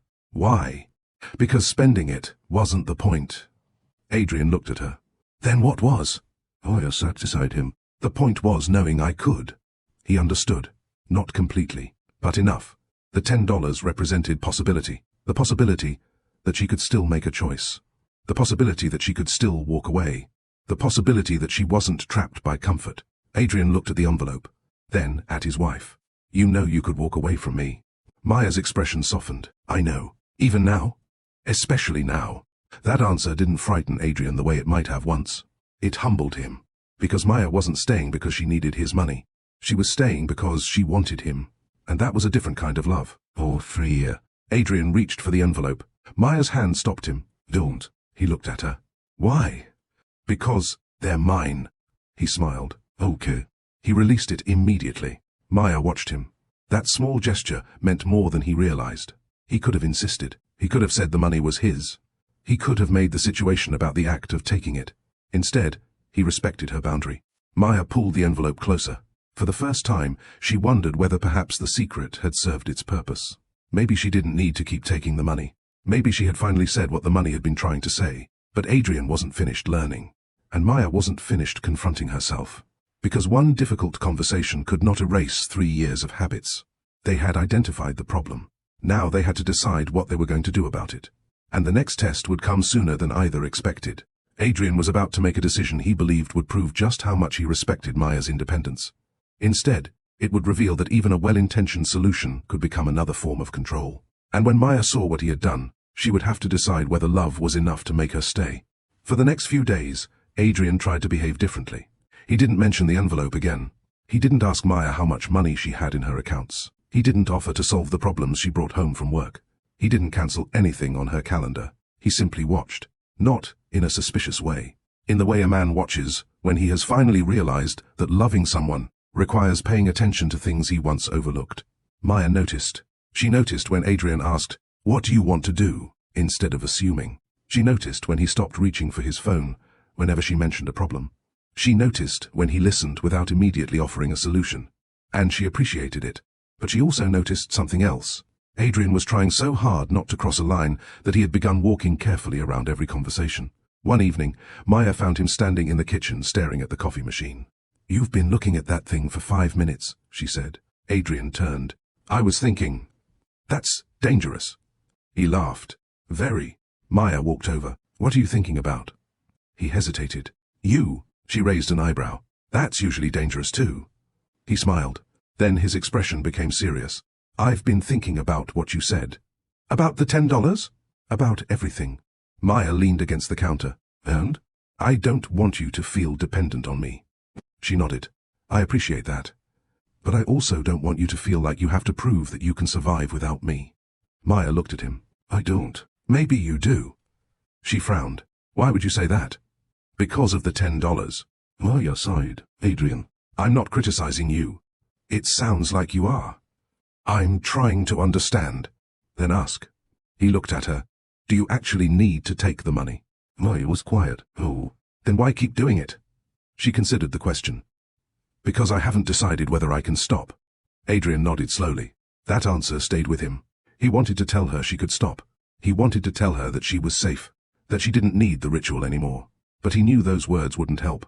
Because Maya wasn't asking for reassurance. She was trying to rebuild trust in herself. And Adrian was beginning to understand that he couldn't do that for her. The following morning, Maya had an early meeting in Boston. She was halfway through breakfast when her phone rang. It was her client. She listened for several seconds. Her expression changed. What happened? Adrian looked up. Maya listened again. How serious? She stood. All right, I'll be there. She ended the call. Adrian immediately asked, What's wrong? The housing board moved the meeting forward. When? Today. You were supposed to leave tomorrow. I know. Can you postpone? No. Adrian frowned. Why? Because they're voting on the proposal. You don't have to be there. Maya looked at him. I do. They can vote without you. They shouldn't. Adrian picked up his phone. I'll have someone arrange a private jet. Maya stopped. I don't need a private jet. It will save you time.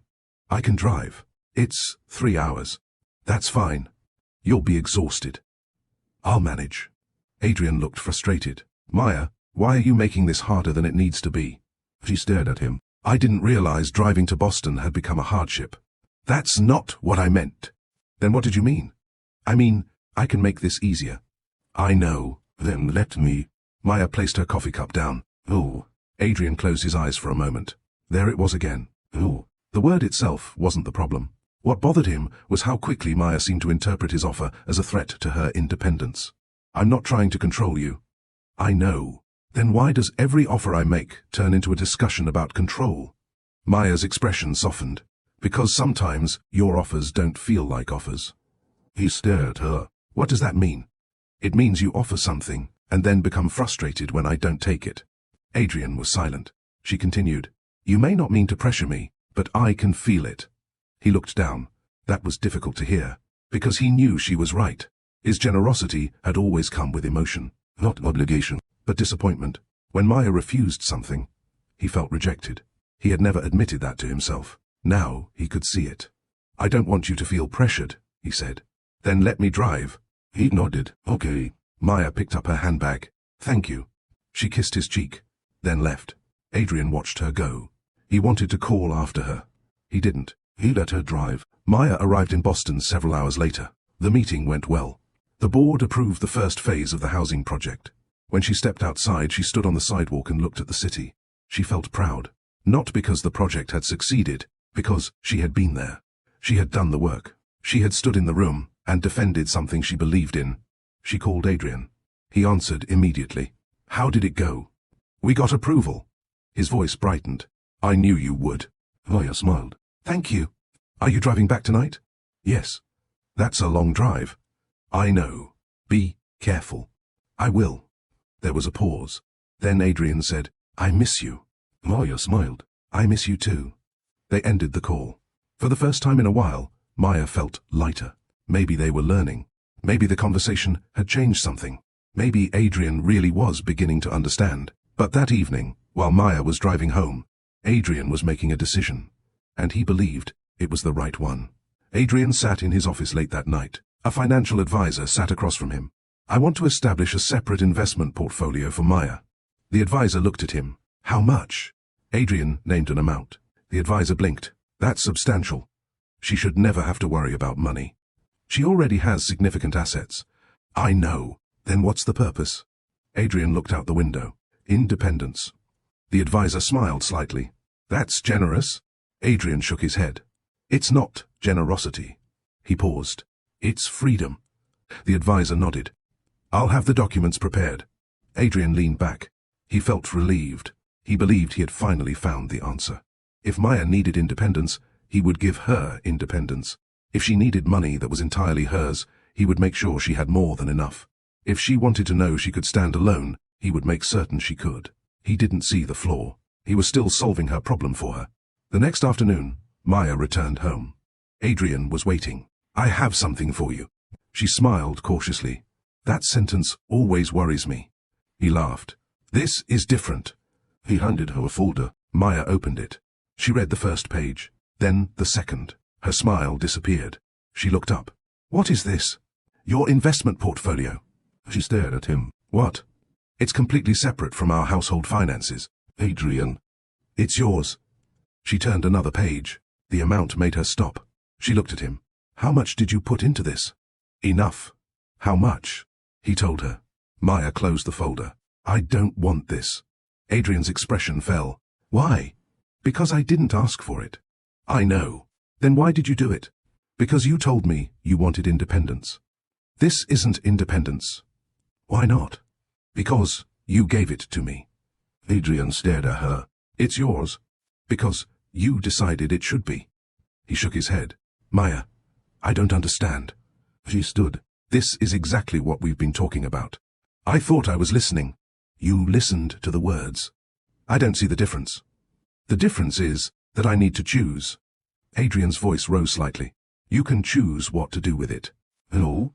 "You can invest it." "No." "You can leave it untouched." "That's not the point." "Then what is the point?"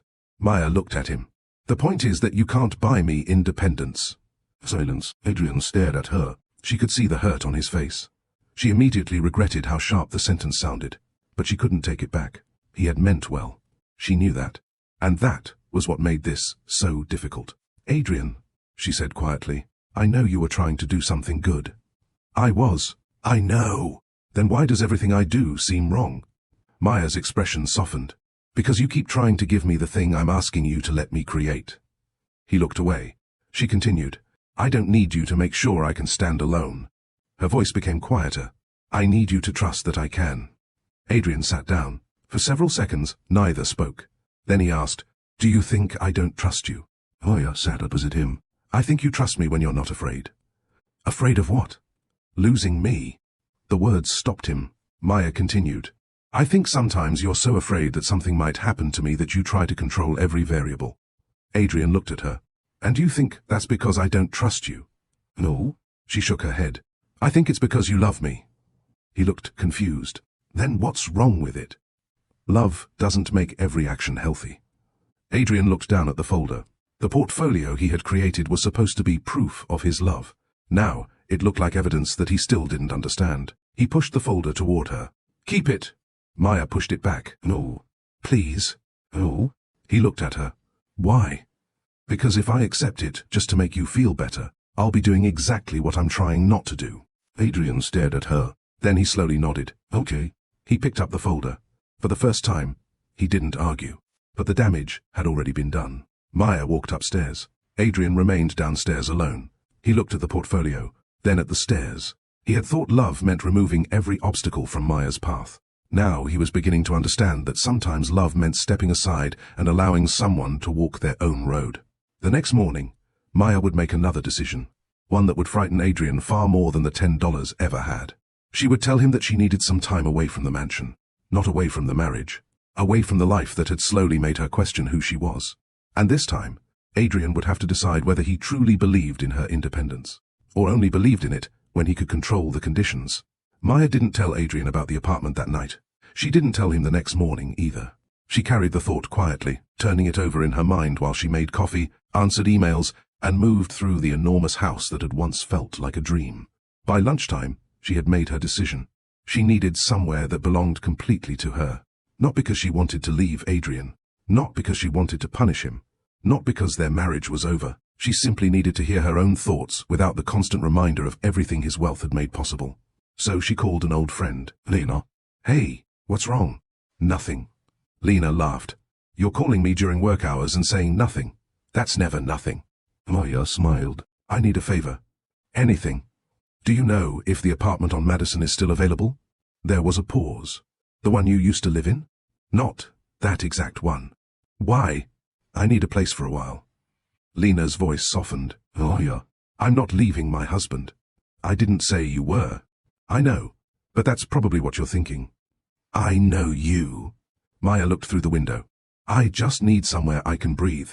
Lena understood. Give me an hour. That evening, Maya sat across from Adrian at dinner. The food was untouched. Adrian already knew something was coming. He could see it in her face. What happened? Maya placed her napkin beside her plate. I want to tell you something before you hear it another way. His expression became serious. Okay. I found an apartment. Adrian stared at her. What apartment? On Madison. His face changed. Why? I need some space. From me? From everything. He leaned back. Are you leaving? Oh. Then why do you need an apartment? Maya looked down. Because I need to remember what my life feels like when it's not organized around yours. Adrian's expression tightened. My life? Your schedule, your house, your staff, your money, your world. You've never complained about any of that. I didn't know I needed to. He stared at her. Maya continued. I love our life. Then I don't understand. I don't expect you to. He stood. Maya, if you need space, tell me what I've done. She shook her head. This isn't about one thing. Then what is it about? It's about me. He stopped. I've spent so much time trying to make sure you don't feel controlled that I didn't realize I was losing my own sense of control over my life. Adrian's voice softened. You don't need to leave the house to fix that. Maybe the first do. He looked at her. How long? I don't know. Days? Maybe. Weeks? Maybe. He swallowed. Are you asking for a separation? No. Then what are you asking for? A base. Adrian looked away. He wanted to tell her no. He wanted to remind her that this was her home, their home. He wanted to ask whether she understood how much this would hurt him. But he remembered the $10. He remembered the envelope. He remembered the promise he had made when they first married. If she said no, he would hear her. He nodded. Okay. Maya looked surprised. Okay. Yes. You're not going to argue? I want to. She almost smiled. But I don't want to love you in a way that makes you feel trapped. Maya's eyes softened. Thank you. Adrian looked at her. I don't understand this. I know, but I respect it. Maya nodded, and for the first time in weeks, neither of them was fighting. They were simply facing something painful honestly. The apartment was small compared with the Whitmore estate. It had 2 bedrooms, a modest kitchen, a narrow balcony, old wooden floors, a view of the city. Maya stood in the middle of the living room after moving in. There were only a few pieces of furniture. A desk, a couch, a bed, a small dining table. No staff, no security team, no marble, no enormous closets, no house manager waiting to anticipate her needs. She smiled. She hadn't felt this peaceful in years. Not because the mansion was unpleasant, because this place demanded something from her. Choice. If she wanted dinner, she cooked. If something broke, she decided whether to repair it. If she wanted silence, there was no staff moving through the hallway.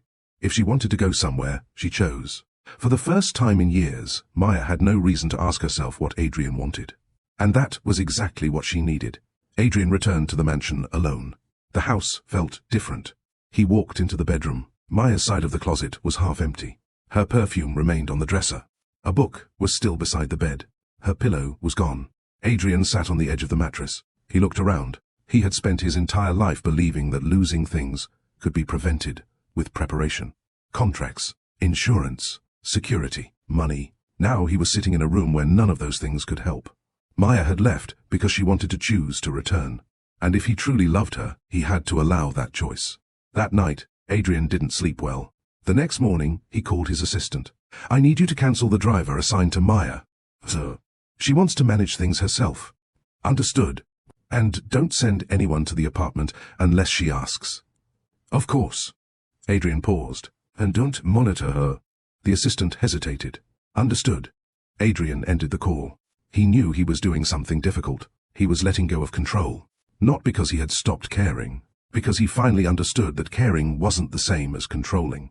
Maya's first week alone was harder than she expected. The freedom felt good. But loneliness arrived too. On Thursday night, she burned dinner. She stared at the smoke rising from the pan. Then laughed. She called Adrian. He answered immediately. Hey. Hi. Everything okay? I burned dinner. Adrian laughed. Seriously? Very. What did you make? Something that is now legally classified as a fire hazard. He laughed harder. Maya smiled. For a moment, they sounded like themselves again. Adrian asked, Want me to send someone? Maya hesitated. Oh, okay, I'll figure it out. I know you will. That sentence warmed her. Not I'll fix it. Not you don't have to. Just. I know you will. Maya ordered takeout, then sat on the balcony eating it from the container. She felt independent, but she also felt loved. Perhaps that was what they had been missing. She didn't need Adrian to stop helping. She needed him to trust her enough to let her ask. A few days later, Adrian received a call from his mother. You and Maya aren't living together? He sighed. Not temporarily. What happened?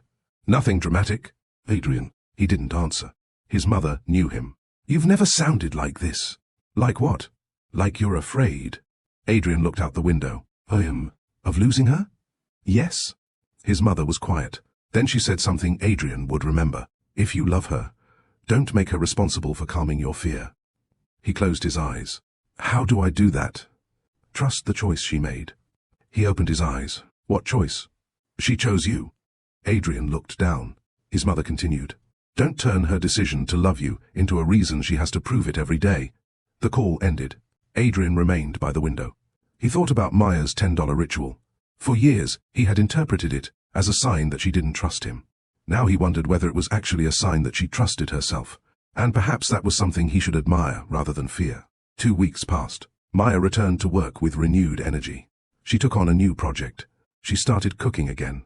She began walking through her old neighborhood. She opened her own investment account and reviewed her finances carefully, not because she planned to leave Adrian, because she wanted to know that if life ever changed, she would be capable of handling it. One evening, she sat at her kitchen table. Her phone rang. Adrian. Hi. Can I see you? Maya smiled. Where? Somewhere neutral. Okay. They agreed to meet at a small cafe the next morning. When Maya arrived, Adrian was already there. No security team. No expensive car waiting outside. No gifts. Just Adrian. He stood when she approached. You look good. So do you. They sat. For several seconds, neither spoke. Then Adrian said, I've been thinking. That's dangerous. He smiled. You've said that before. I know. He looked at her. I don't want you to come home because you're afraid I'll be hurt. Maya's expression softened. Okay. I don't want you to come home because you think you owe me. Okay. I want you to come home only if you want to. Maya looked down. And if I don't? I'll be hurt. She looked at him. But I'll survive. Her eyes became wet. That was the answer she needed, not because she wanted him to be hurt, because she needed to know that his love wouldn't become a weapon. Adrian reached across the table. Maya looked at his hand, then placed hers in it. Neither said anything. They didn't need to. For the first time, their relationship felt like it had returned to the place where it began. Choice, respect, freedom. But Maya still had one thing left to confront. The $10. She had stopped taking them since leaving the mansion. Not because Adrian had asked. Because she realized she didn't need the ritual in the same way anymore. She had proven something to herself. She could step away. She could live, simply. She could manage her own money. She could make decisions. And most importantly, she could love Adrian without depending on his wealth. But there was another truth she hadn't yet faced. Independence wasn't the same as distance. And if Maya wanted her marriage to survive, she couldn't spend the rest of her life proving she could live without Adrian. She had to learn something harder, how to let him matter without letting him define her. Adrian had his own lesson to learn. He had to stop measuring love by how much he could provide. And soon they would meet again, not as billionaire and wife, not as provider and dependent, but as two people deciding whether they could build a marriage where neither had to disappear. The hardest part was no longer leaving. It was learning how to come back differently. 3 weeks after Maya moved into the apartment, Adrian stopped trying to convince her to come home. That was the first thing she noticed. He didn't send flowers. He didn't send expensive gifts. He didn't appear outside her building. He didn't ask his assistant to arrange a surprise. He didn't use his wealth to create some grand romantic gesture that would make her feel guilty for staying away. Instead, Adrian gave her exactly what she had asked for. Space. At first, Maya didn't know what to do with it. She had expected resistance. She had expected questions. She had even expected anger. Instead, she received something far more difficult to process. Respect. Every few days, Adrian sent a simple message. Hope your meeting went well. Or, good luck with your presentation today. Sometimes he didn't message at all. Maya appreciated that most. It meant he wasn't keeping score. He wasn't waiting for her to prove she still loved him. He was simply allowing her to exist. And slowly, Maya began to understand that independence wasn't supposed to be a punishment. It wasn't supposed to mean staying away from the person you loved. It meant knowing you could leave if you needed to, and choosing to stay because you wanted to. That distinction changed everything. One Saturday morning, Maya stood in her apartment kitchen making coffee when she noticed something on the counter. An envelope. She hadn't put it there. She opened it. Inside was a note from Adrian. I found this in the desk at the house. I thought you might want it. Maya frowned. Underneath the note was one $10 bill. She stared at it. For a long moment, she didn't move. Then, she laughed softly. Adrian had found one of them. Of course he had. She held the bill between her fingers. It looked ordinary, but now it carried years of meaning. Maya placed it on the table. She didn't know whether to keep it. She didn't know whether to return it. Eventually, she slipped it into her wallet. Not because she needed the money, because it reminded her of the person she had become. Later that afternoon, Maya visited the Whitmore estate. She hadn't planned to stay long. She simply needed a few things from the house. When she entered, everything felt strangely familiar. The hallway, the paintings, the staircase, the smell of the flowers. She walked upstairs. Her bedroom looked almost untouched. Her closet still contained several dresses. Her books were still on the nightstand. Adrian hadn't changed anything. Maya stood in the doorway. Then she heard footsteps. Adrian appeared at the other end of the hallway. He stopped when he saw her. Hi. You came for your things? Yes. Do you need help? Maya smiled. I can handle it. He nodded. Okay. He stepped aside. That simple gesture made her chest tighten. He was learning. She walked into the bedroom. Adrian stayed outside. Maya opened the closet. She collected a few clothes. Then she noticed the dresser, the drawer, the place where she had kept the envelope. She froze. Adrian was still in the hallway. Adrian. Yes? Did you move anything? No. Maya walked toward the dresser. She opened the drawer. The envelope was gone. Her heart stopped. She turned around. Where is it? Adrian looked confused. Where is what? The envelope. He didn't answer. Maya walked toward him. The $10 bills. Adrian's expression changed. He looked almost embarrassed. I found it. You opened it? He nodded. Maya stared at him. Why? I didn't know what it was at first. You could have left it. I should have. She waited. Adrian continued. I saw the bills. How many? I didn't count them. Adrian. He looked at her. I counted enough to understand how long you'd been doing it. Maya's voice became quieter. And then? I put them back. Where? In the safe. She frowned. Why? I didn't want anyone else to find them. Maya's expression softened slightly. You put them in the safe? Yes. Why? Because they're yours. She stared at him. He continued. I know how much they mean to you now. Maya looked away. She wasn't angry anymore. She was overwhelmed. For years, she had believed Adrian would never understand. Now he was beginning to. They sat together in the bedroom, not as husband and wife trying to fix a problem, just two people talking. Adrian looked at her. How many? Maya smiled. What? How many $10 bills?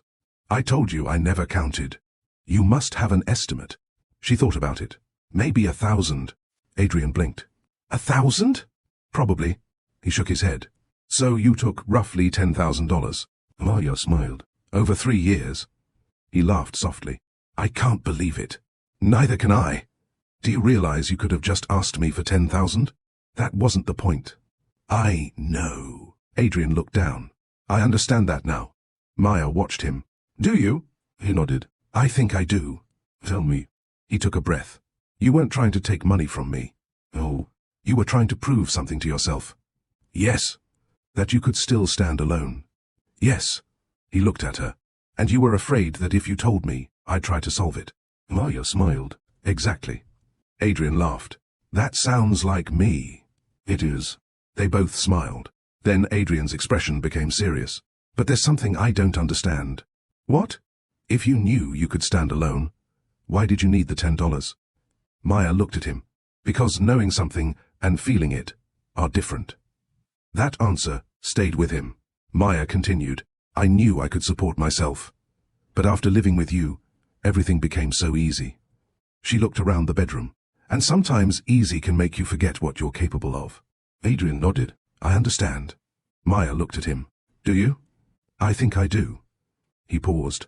When you were taking the money, did you ever think about leaving me? Maya didn't answer immediately. That silence hurt him.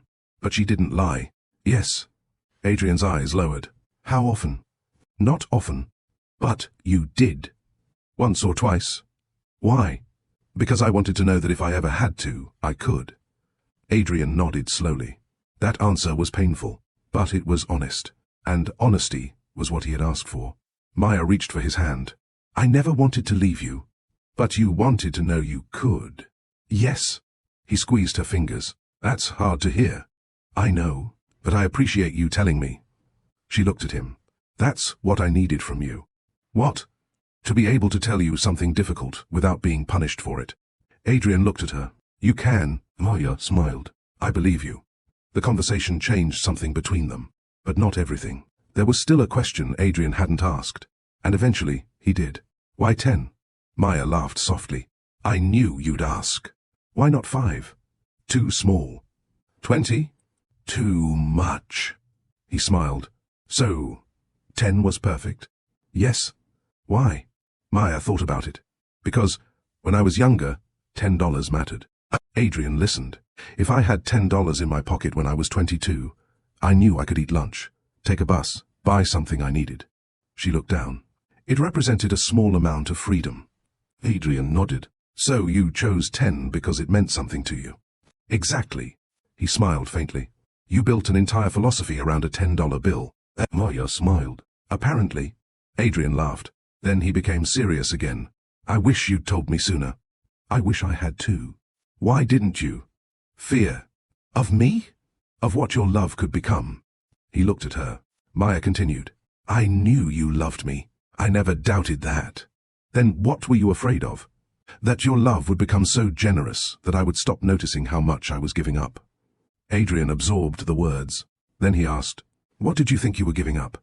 Maya looked around the room. Small things. Like? Making my own decisions. Anything else? Feeling capable. Anything else? She hesitated. My voice. Adrian's expression changed. What do you mean? Sometimes when you have everything, people assume your opinion must be right. I don't. I know. But sometimes, I started assuming it too. That hurt Adrian, not because she blamed him, because she didn't. She was describing something that had happened inside herself. And that meant there was no simple villain to defeat. There was only a marriage that needed to change. Adrian stood and walked toward the safe. He entered the combination. Maya watched. He removed the envelope. He brought it back. Then he placed it in her hands. I don't want to keep this. Okay. I don't want you to need it. Maya looked at him. I don't think I do anymore. Then what will you do with it? She smiled. I haven't decided. Adrian nodded. Fair enough.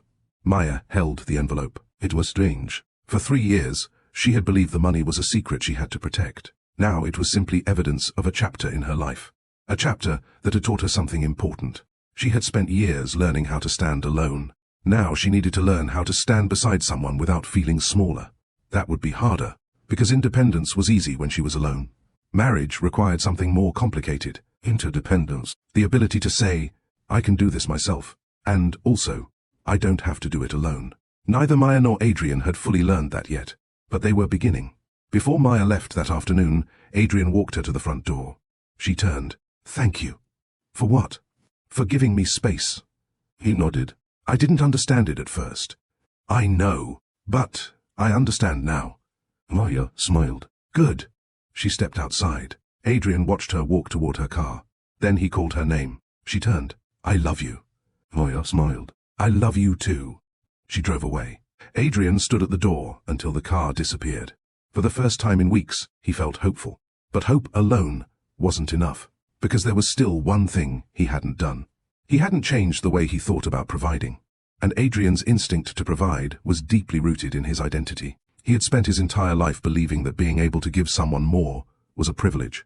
Now he had to learn that sometimes the greatest gift he could give Maya was the freedom to say no. And that lesson would soon be tested, because Adrian was about to discover something about Maya's past that would make him understand why her independence mattered so much. And when he learned the full story of the relationship that came before him, he would realize that the woman he loved wasn't simply afraid of dependence.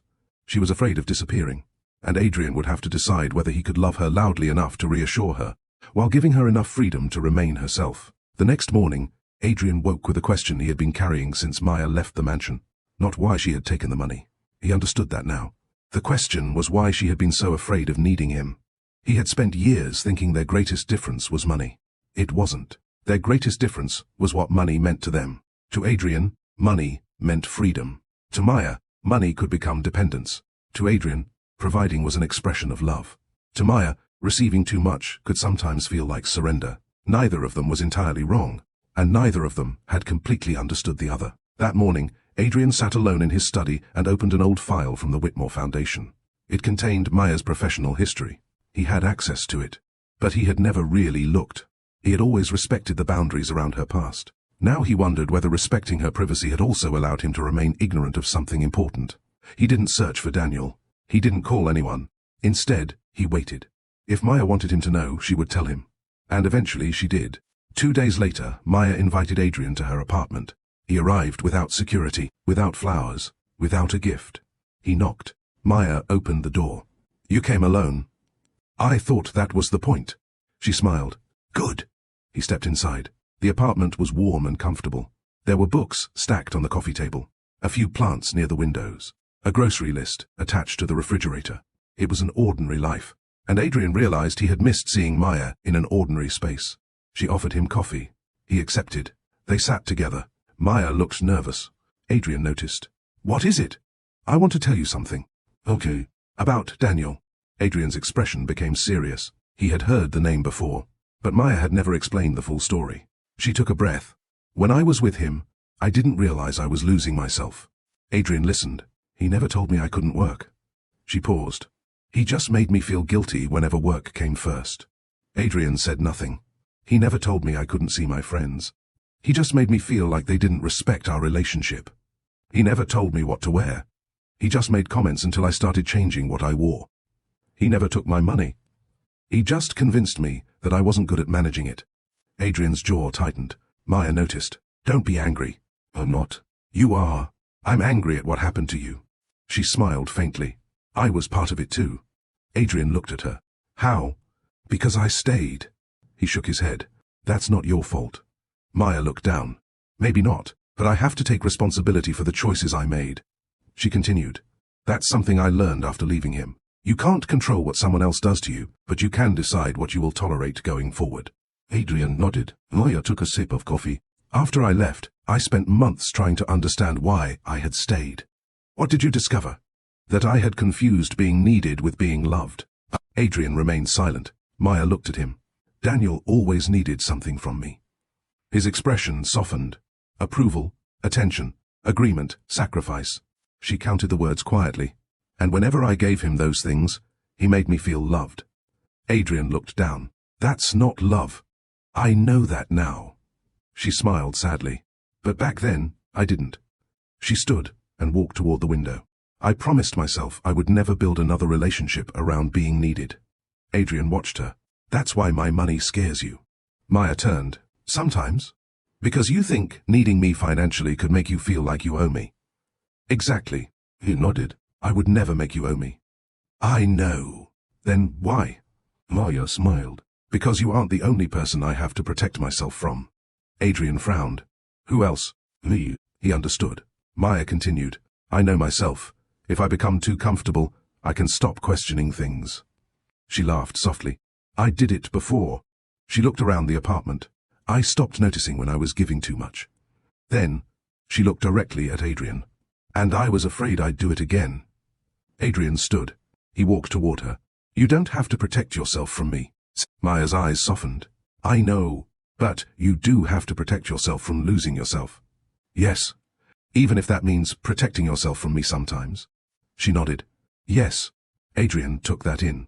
It wasn't easy, but he was beginning to understand. Love didn't make him entitled to unrestricted access to Maya's decisions. Marriage didn't erase individuality, and being her husband didn't make him the authority over her life. He could support her. He could advise her. He could disagree. But he couldn't own her choices. That realization was humbling. A week later, Adrian invited Maya to dinner, not at one of their usual restaurants. He chose the small restaurant where they had gone on one of their earliest dates. Maya recognized it immediately. "You remembered?" "I remember more than you think." They sat at their old table. Adrian smiled. "I thought about our first date." "So did I." I remember you insisting on paying half. You tried to argue. I did. You lost. I remember. They laughed. For a few minutes, the years between that evening and now seemed to disappear. Then Adrian became serious. I want to apologize. Maya looked at him. For what? For something I didn't realize I was doing. She waited. I thought because I could make your life easier, I should. Maya listened. I thought if you had a problem, I should solve it. He paused. I thought if you were tired, I should remove whatever was tiring you. Maya smiled faintly. That sounds like you. He smiled too. But now I understand something. What? Sometimes the person you love doesn't need you to remove the obstacle. He looked at her. They need you to stand beside them while they cross it. Maya's eyes filled with tears. She looked away for a moment. That's exactly it. Adrian reached across the table. This time, Maya took his hand immediately. I don't want to stop taking care of you, he said. I don't want you to. I just want to learn how to do it without taking your choices away. Maya squeezed his hand. And I need to learn how to accept your care without assuming that accepting it makes me weak. Adrian smiled. That sounds like a fair deal. It is. They sat quietly. Neither promised that everything would suddenly become perfect. They knew better. Marriage wasn't a single conversation. It was thousands of conversations, thousands of choices, thousands of opportunities to either respect or ignore the person beside you. But something had changed. They were finally speaking the same language. Still, Maya had one more thing to do. She wanted to return to the Whitmore estate, not to move back. Not yet. She simply wanted to close one chapter properly. The following Sunday, she entered the house with Adrian beside her. They walked upstairs. Maya opened the dresser drawer. The envelope was still there. She picked it up. Adrian watched. Do you want to count them? Maya smiled. No. Why? Because the number doesn't matter. She opened the envelope. The bills were stacked neatly. She touched them. 3 years of mornings. 3 years of doubt. 3 years of trying to hold on to herself. Then she closed the envelope. I think I know what I want to do with them. Adrian waited. Maya carried the envelope downstairs. They entered the kitchen. She removed several bills. Adrian watched curiously. What are you doing? Something I've been thinking about. She placed the money into a small box.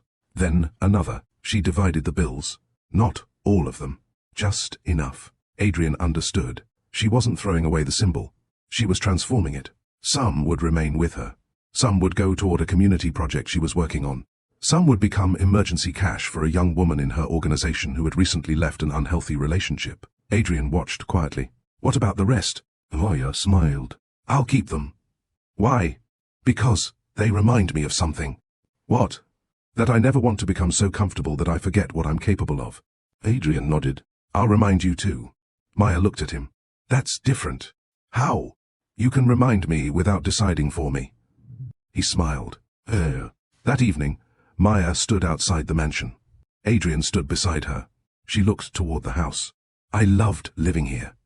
I know. I don't hate this place. I know. But I don't think I'm ready to come back. Adrian nodded. Okay. She looked at him. You aren't going to ask when. No. Why? Because when you're ready, you'll tell me. Maya smiled. Then she reached into her purse. She pulled out a $10 bill. Adrian recognized it immediately. He laughed softly. You still have one? Of course. She held it up. I think this is the last one. Adrian looked at her. Are you sure? Maya nodded. I don't need to take one tomorrow. Why? She looked at him. Because I finally said everything I was trying to say. Adrian smiled. And did I listen? Maya stepped closer. Yes. He reached for her hand. This time, she didn't hesitate. They stood together in silence. Not because there was nothing left to say. Because sometimes peace arrives when two people finally stop trying to prove themselves and start trying to understand each other. Maya looked at the $10 bill one last time. Then she folded it carefully and placed it in Adrian's hand. He looked surprised. What am I supposed to do with this? She smiled. Keep it. Why? So you remember. Remember what? Maya looked into his eyes. That you can't buy my independence. Adrian smiled. And that I don't have to. She nodded. Exactly. He closed his fingers around the bill. For the first time, the $10 belonged to neither of them. It belonged to the lesson. The lesson that love is strongest when it leaves room for dignity. The lesson that generosity without listening can become control. The lesson that independence without vulnerability can become isolation. And the lesson Maya had spent years learning. You don't have to choose between loving someone and respecting yourself. You can do both. But you have to be brave enough to tell the truth when the two begin to collide. Maya walked toward her car. Adrian watched her. She stopped before opening the door. Adrian? Yes? I'll see you next week. His smile was immediate. Next week. She drove away. This time, Adrian didn't watch her with fear. He watched her with trust. And somewhere between the first $10 bill and the last, their marriage had begun changing into something neither of them had known how to build before.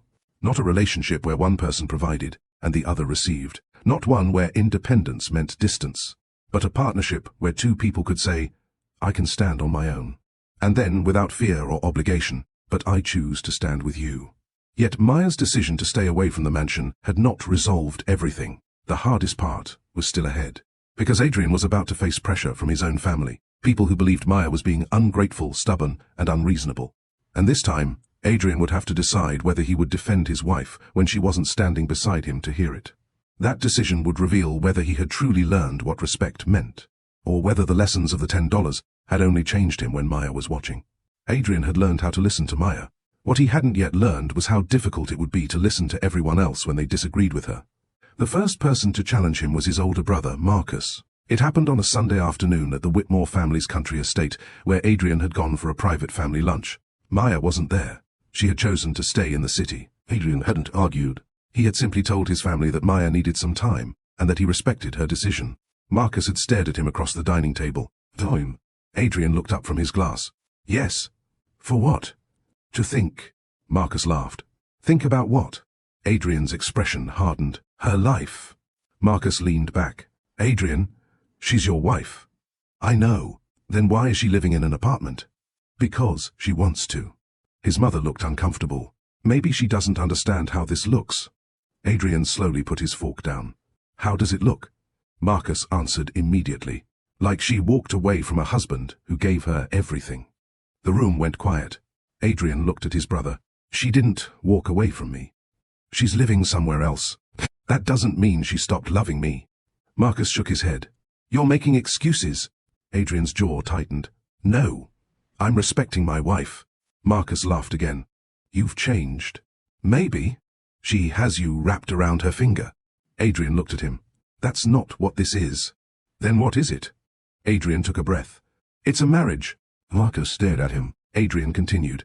And in my marriage, Maya gets to make decisions about her own life. His mother spoke softly. Adrian, no one is saying she shouldn't have a voice. That's exactly what you're saying. Of course not. Then why does everyone think her having boundaries means she's rejecting me? Nobody answered. Adrian looked around the table. His family had known him his entire life.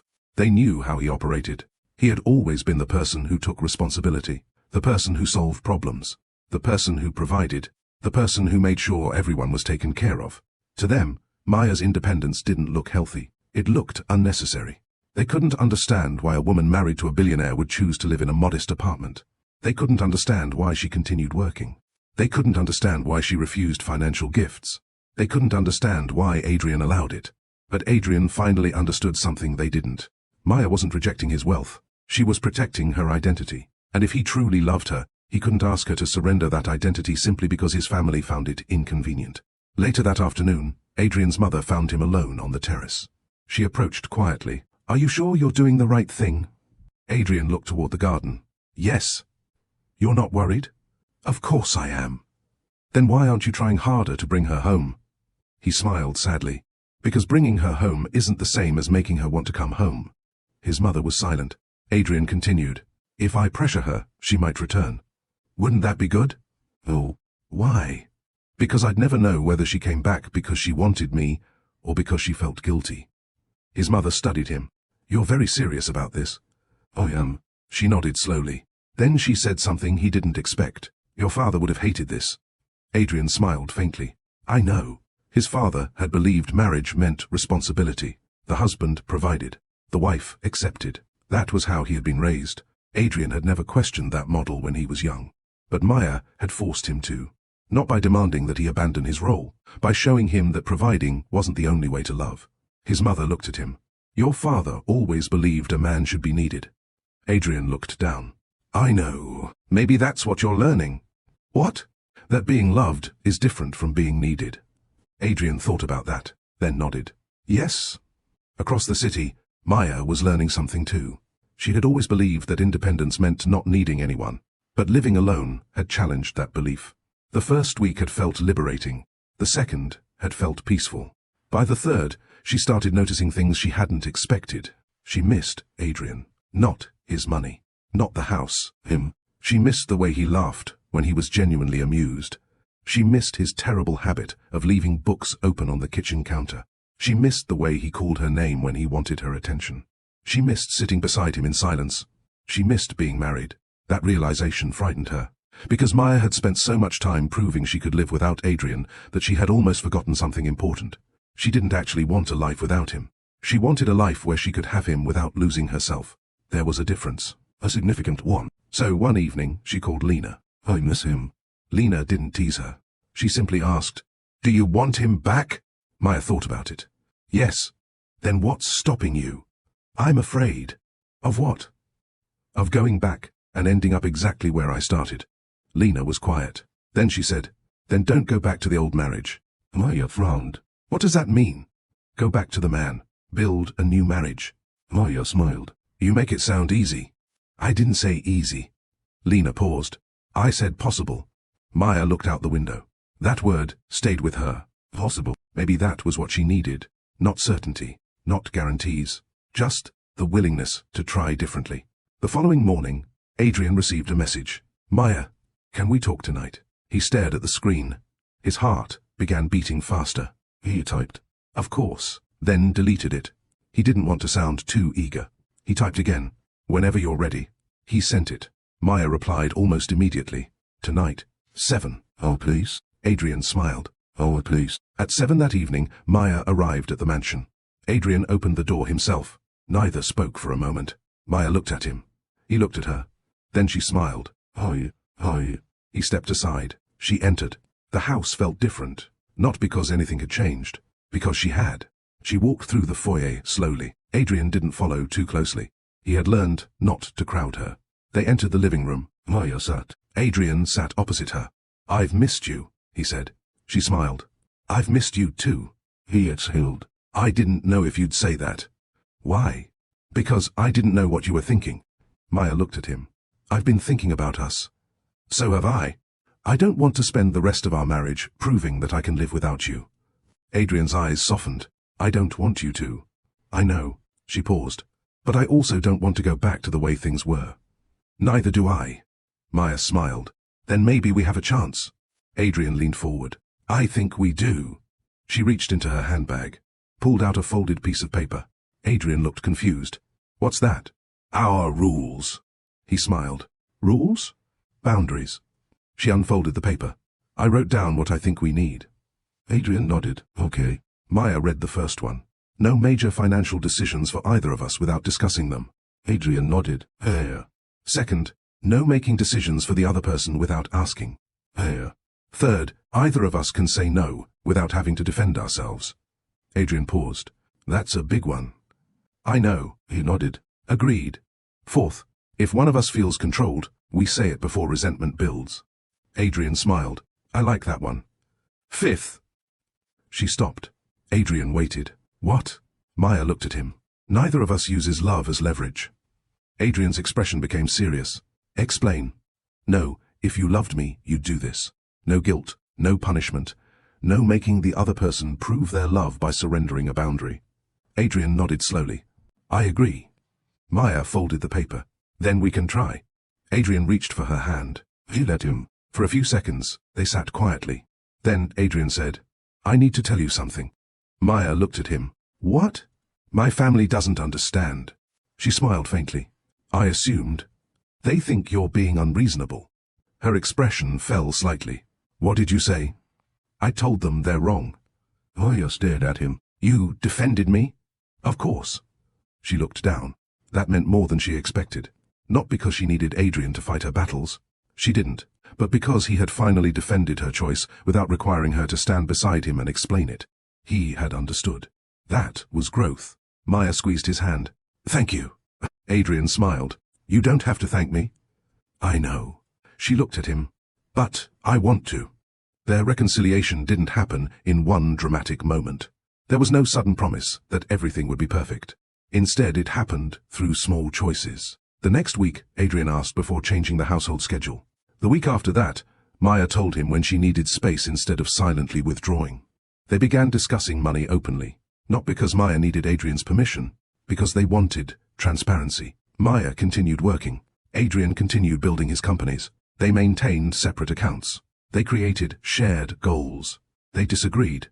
They apologized. They laughed. They learned. And slowly, Maya began spending more nights at the mansion.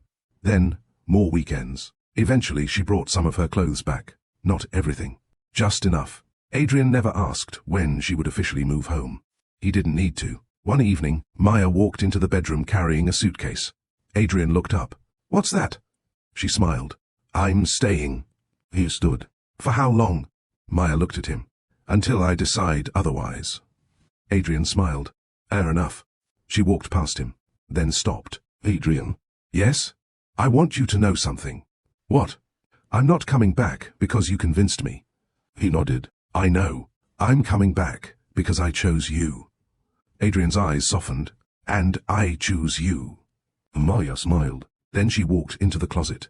Behind her, Adrian stood quietly. For the first time, the mansion no longer felt like a place where one person provided and the other received. It felt like a home two people were learning to build together. But just when Maya believed they had finally found balance, Adrian received an invitation that would test everything they had learned. A major Whitmore Foundation gala was approaching. His family expected Maya to attend. The board expected her beside him. The press expected the billionaire's wife to appear. And Maya had already decided she didn't want to go. This time, Adrian would have to prove whether his respect for her boundaries remained strong when those boundaries became inconvenient in front of the entire world. The Whitmore Foundation gala was only 4 days away when Adrian mentioned it. They were having breakfast in the kitchen. Maya was reading through a proposal on her tablet, while Adrian drank coffee across from her. "The gala is Friday," he said. Maya didn't look up. "I know. Are you coming?" She scrolled down. "Oh." Adrian paused. It was the same answer she had given him months earlier. But this time, something was different. He didn't immediately ask why. He simply nodded. "Okay." Maya looked up. "That's it?" "That's it." She studied him. "You aren't going to ask me why?" "I already know you don't want to go." "Yes. That's enough." A smile appeared on her face. "You've changed." "I'm trying." She returned to her tablet. Adrian took another sip of coffee. For several seconds, the silence was comfortable. Then Maya looked at him. "I actually appreciate you not asking." "Why?" "Because sometimes I don't want to explain a decision. I just want it respected." Adrian nodded. "I understand." But after a moment, Maya added, "I should probably tell you why anyway." Adrian looked up. "Only if you want to." "I do." She put the tablet down. "Your family will be there." "Yes." "The board will be there." "Yes." "The press." "Yes." "And everyone will expect me to stand beside you." Adrian nodded. Maya sighed. "I don't want to be introduced as the billionaire's wife." "You won't be." She raised an eyebrow. "Adrian." He smiled. "Here." She continued. "I want to be there because I want to support you, not because everyone thinks I'm supposed to." He understood. "You don't want the expectation." "Exactly." Adrian thought for a moment. "Then don't come." Maya smiled. "Thank you." He reached across the table and took her hand. "But there's something I'd like." "What?" "If you don't come, I don't want you to feel like you're avoiding my world." Maya looked at him. "I'm not." "I know. I just don't want your world to become my identity." Adrian squeezed her hand. "It won't." Friday evening arrived. The Whitmore Foundation Gala was being held in a grand Manhattan hotel. Outside, photographers stood behind barriers. Luxury cars arrived one after another. Business leaders, actors, politicians, philanthropists and socialites walked through the entrance. Adrian arrived alone. Immediately, cameras began flashing. "Mr. Whitmore." "Adrian." "Where's your wife?" "Is Maya attending tonight?" Adrian stopped for a moment. He could have avoided the questions. Instead, he smiled. Maya had other plans. The reporters exchanged glances. One called out, "Is everything okay between you?" Adrian looked toward the entrance, then back at the reporter. "Everything is fine." He continued inside. No explanation, no defensiveness, no attempt to make Maya look guilty. He simply respected her decision publicly. Inside, Marcus approached him. "You came alone." Adrian nodded. Yes. She should be here. Adrian looked at his brother. She decided not to come. Marcus sighed. Adrian, don't. I'm just saying. I know what you're saying. Then listen, Hinel. Marcus stared at him. You've changed. Adrian smiled. Yes. Because of her. Because I learned something from her. Marcus shook his head. You've always been too generous. Adrian looked at him. Maybe. But now you're letting your wife dictate everything. Adrian's expression hardened. That's not what this is. Then what is it? Adrian answered calmly. Respect. Marcus rolled his eyes. Adrian continued. She isn't required to stand beside me at every event to prove she loves me. Marcus said nothing. And I'm not going to make her prove it. Then Adrian walked away. Across the city, Maya was sitting at her kitchen table. She had considered attending. She had even laid out a dress. But when the time came, she knew she didn't want to go. So she stayed home. She ordered dinner, opened her laptop, and watched the live stream from the gala. When Adrian walked onto the stage, she smiled. He looked confident, comfortable. He thanked the donors, spoke about the foundation's housing initiative. Then he paused. I want to acknowledge someone who has challenged me more than anyone I've ever known. Maya sat up. Adrian continued. My wife Maya has taught me that helping people isn't the same as empowering them. Sometimes the greatest thing you can give another person isn't an answer, it's the freedom to find their own. Maya's eyes filled with tears. Adrian didn't mention the $10. He didn't tell the audience about their problems. He didn't use their private struggle as a public story. He simply honored the lesson. Maya wiped her eyes. She whispered, Thank you. After the gala, Adrian returned home. He opened the bedroom door. Maya was sitting on the bed. He stopped. You came home. She smiled. I live here. He laughed softly. I know. He stood. I watched the speech. His expression changed. What did you think? I thought you were going to make me cry. I'm sorry. You're not. Oh, she laughed, then walked toward him. You didn't have to say those things. I wanted to. Why? Because they're true. Maya looked at him. You really understand now? Adrian nodded. I do. She stepped closer. Even when you don't like my decisions. Especially then. She smiled. That answer meant more than any expensive gift Adrian had ever given her. Because it meant his respect wasn't conditional on agreement. That weekend, Maya finally unpacked the last box from her apartment. Adrian watched as she placed books on the shelf. Are you sure? She looked at him. About what? Coming back. Maya smiled. I told you. You did. I'm choosing this. Adrian nodded. Okay. She put the last book away. Then she looked around. I think I'm ready. Adrian walked toward her. What changed? Maya considered the question. I realized something. What? I don't have to prove that I can leave you. Adrian remained quiet. I already know I can. She took his hand. Now, I want to learn how to stay. Adrian's eyes softened. I want that too. Their marriage changed in ways neither of them could have predicted.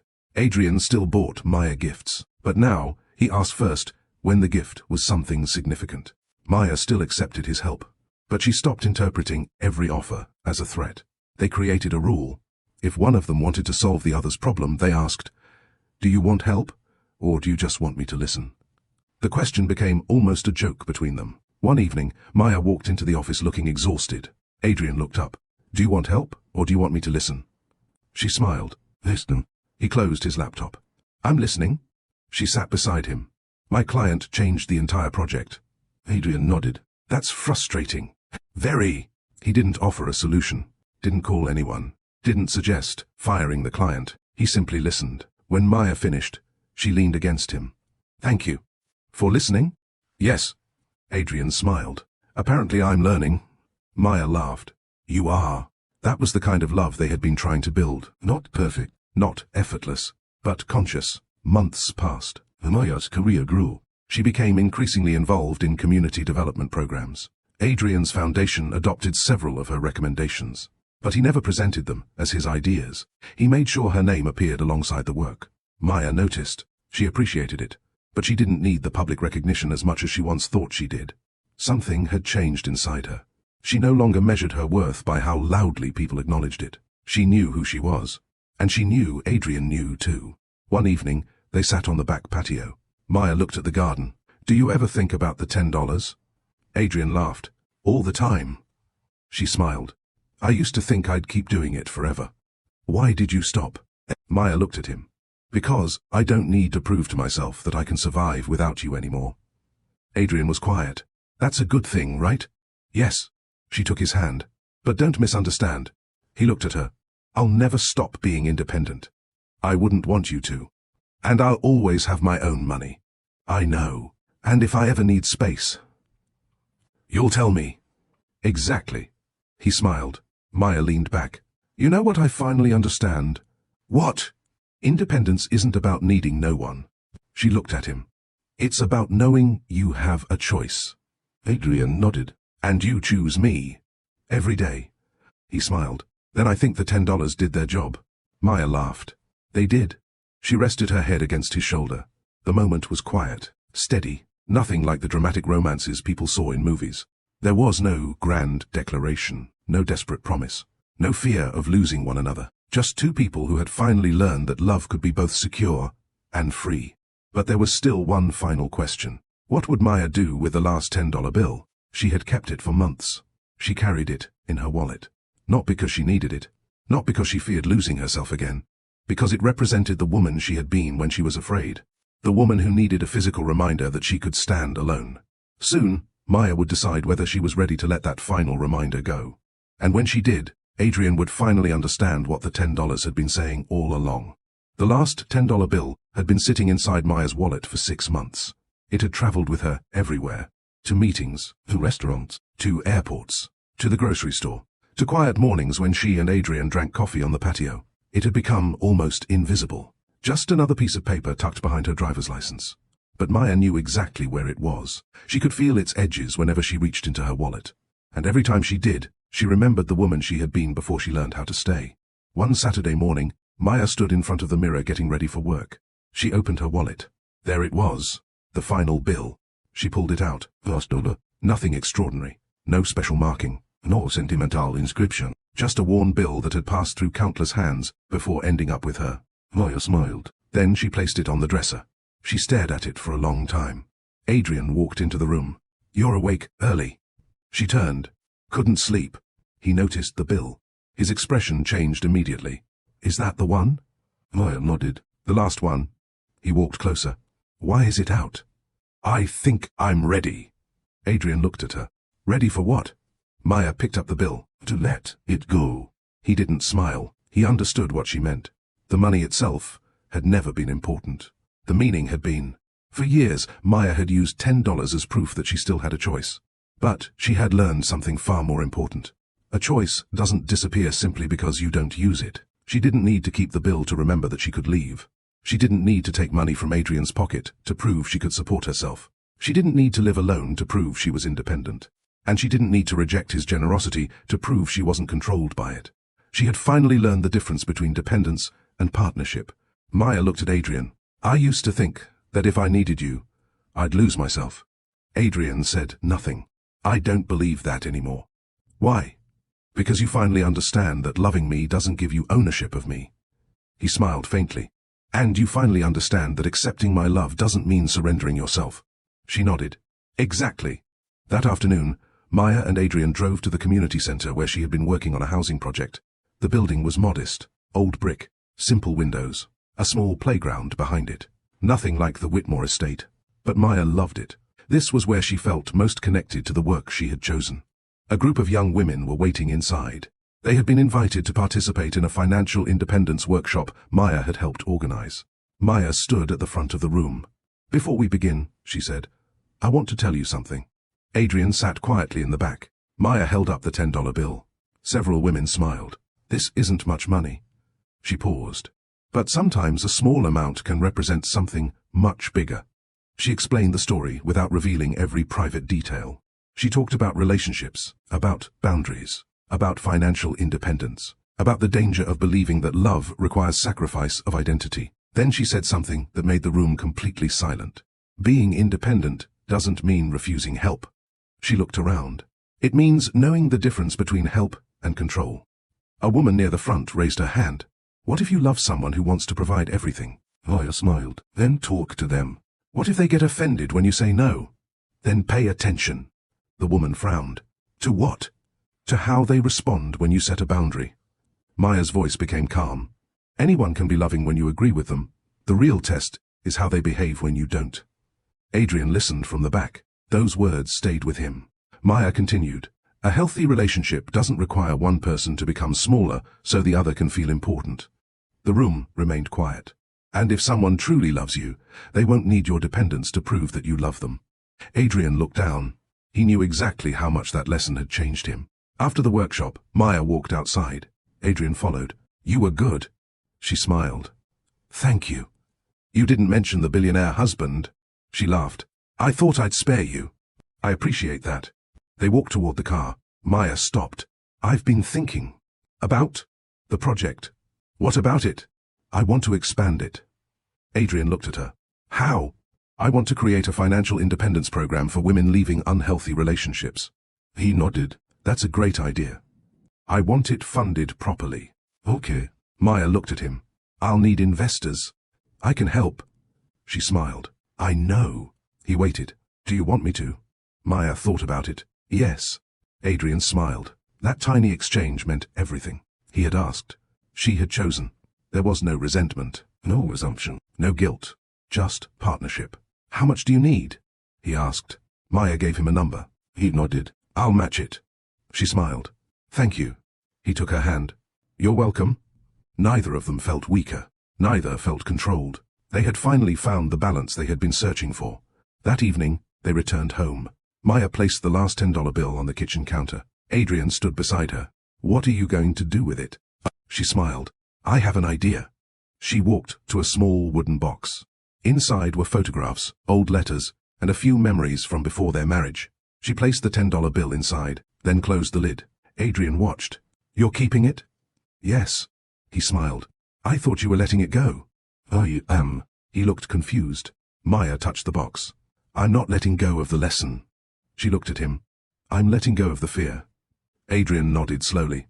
That was the difference. The woman who had taken $10 every morning had been afraid that love would cost her independence. The woman standing in front of him now knew better. Love could cost you something if you allowed it to. But healthy love didn't ask you to disappear. It didn't demand obedience. It didn't punish boundaries. It didn't use money as leverage. It didn't make one person feel powerful because the other felt helpless. Healthy love created room. Room to grow. Room to disagree. Room to change. Room to say no. And room to say yes freely. A few weeks later, Adrian came home from a difficult business trip. He looked exhausted. Maya was sitting in the living room reading. He dropped into the chair beside her. Terrible day. She closed her book. Do you want advice? Or do you want me to listen? Adrian smiled. Listen. Maya put the book down. Okay. He talked for almost 20 minutes. She didn't interrupt. Didn't solve anything. Didn't tell him what he should do. She simply listened. When he finished, Adrian looked at her. Thank you. For listening? Yes. Maya smiled. You've taught me something too. What? That accepting someone's vulnerability doesn't make me responsible for fixing it. Adrian nodded. And I've learned that listening isn't passive. No. It's an act of love. Maya smiled. Exactly. He reached for her hand. She gave it to him. Months later, Maya's financial independence program officially launched. The first group included women from different backgrounds. Some were young, some were older. Some had careers, some were starting over. All of them shared one fear. What would happen if they chose themselves? Maya understood that fear. She had lived it. So she taught them what she had learned.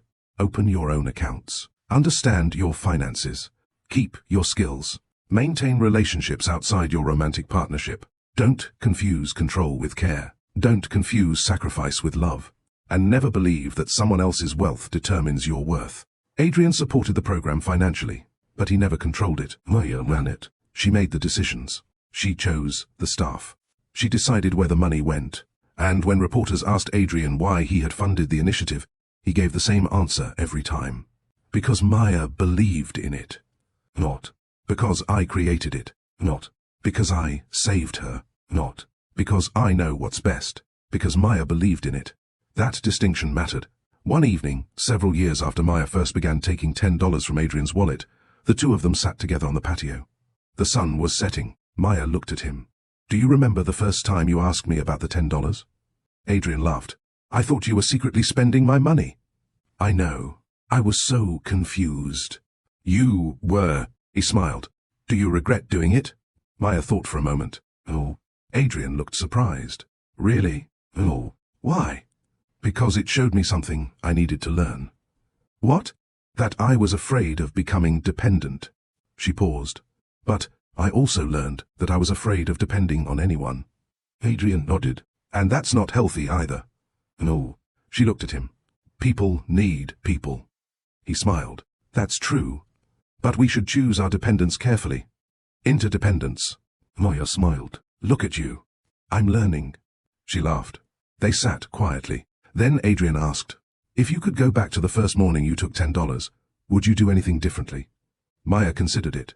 I would tell you. He nodded. Really? Yes. Even if I didn't understand? Especially then. Adrian smiled. That's fair. Maya leaned against him. I spent so much time protecting myself that I forgot honesty was part of self-respect too. Adrian kissed her forehead. And I spent so much time trying to protect you that I forgot trust was part of love. They sat in silence. Neither needed to say more. They had finally understood each other. Not perfectly, but honestly. And perhaps that was enough. Because love wasn't about finding someone who would never challenge you.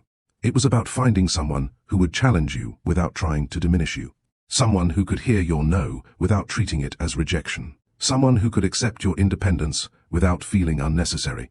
Someone who could give without controlling. Someone who could receive without surrendering.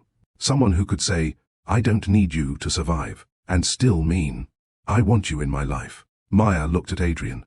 Come inside. He smiled. Why? Dinner. What are we having? I haven't decided. Should I help?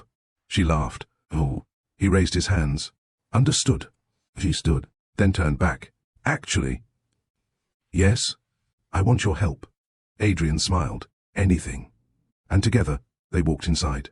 Not because one needed the other. Not because one owed the other. But because after everything they had learned, they finally understood what earned love really looked like. Two people standing firmly on their own. And choosing, every day, to stand together. And that brings us to the end of Maya and Adrian's story. She never needed Adrian's billions to prove her worth. And he eventually learned that loving her didn't mean making every decision for her. Their marriage survived because they discovered something many people learn too late. Real love doesn't ask you to lose yourself. It gives you the freedom to remain yourself while choosing someone else. So let me ask you, if you were Maya, would you have taken those $10? Or would you have simply told your husband how you felt? And if you were Adrian, could you have respected Maya's boundaries without taking them personally? Tell us your answer in the comments. I genuinely want to hear what you think. If this story touched you, please like this video, share it with someone who needs this message, and subscribe to Love Stories by Mr. Johnson. Turn on your notification bell so you don't miss our next emotional love story. And remember, you should never have to lose your dignity to keep someone's love. The right love won't make you smaller, it will make room for you to grow. Thank you for watching, and I'll see you in the next story.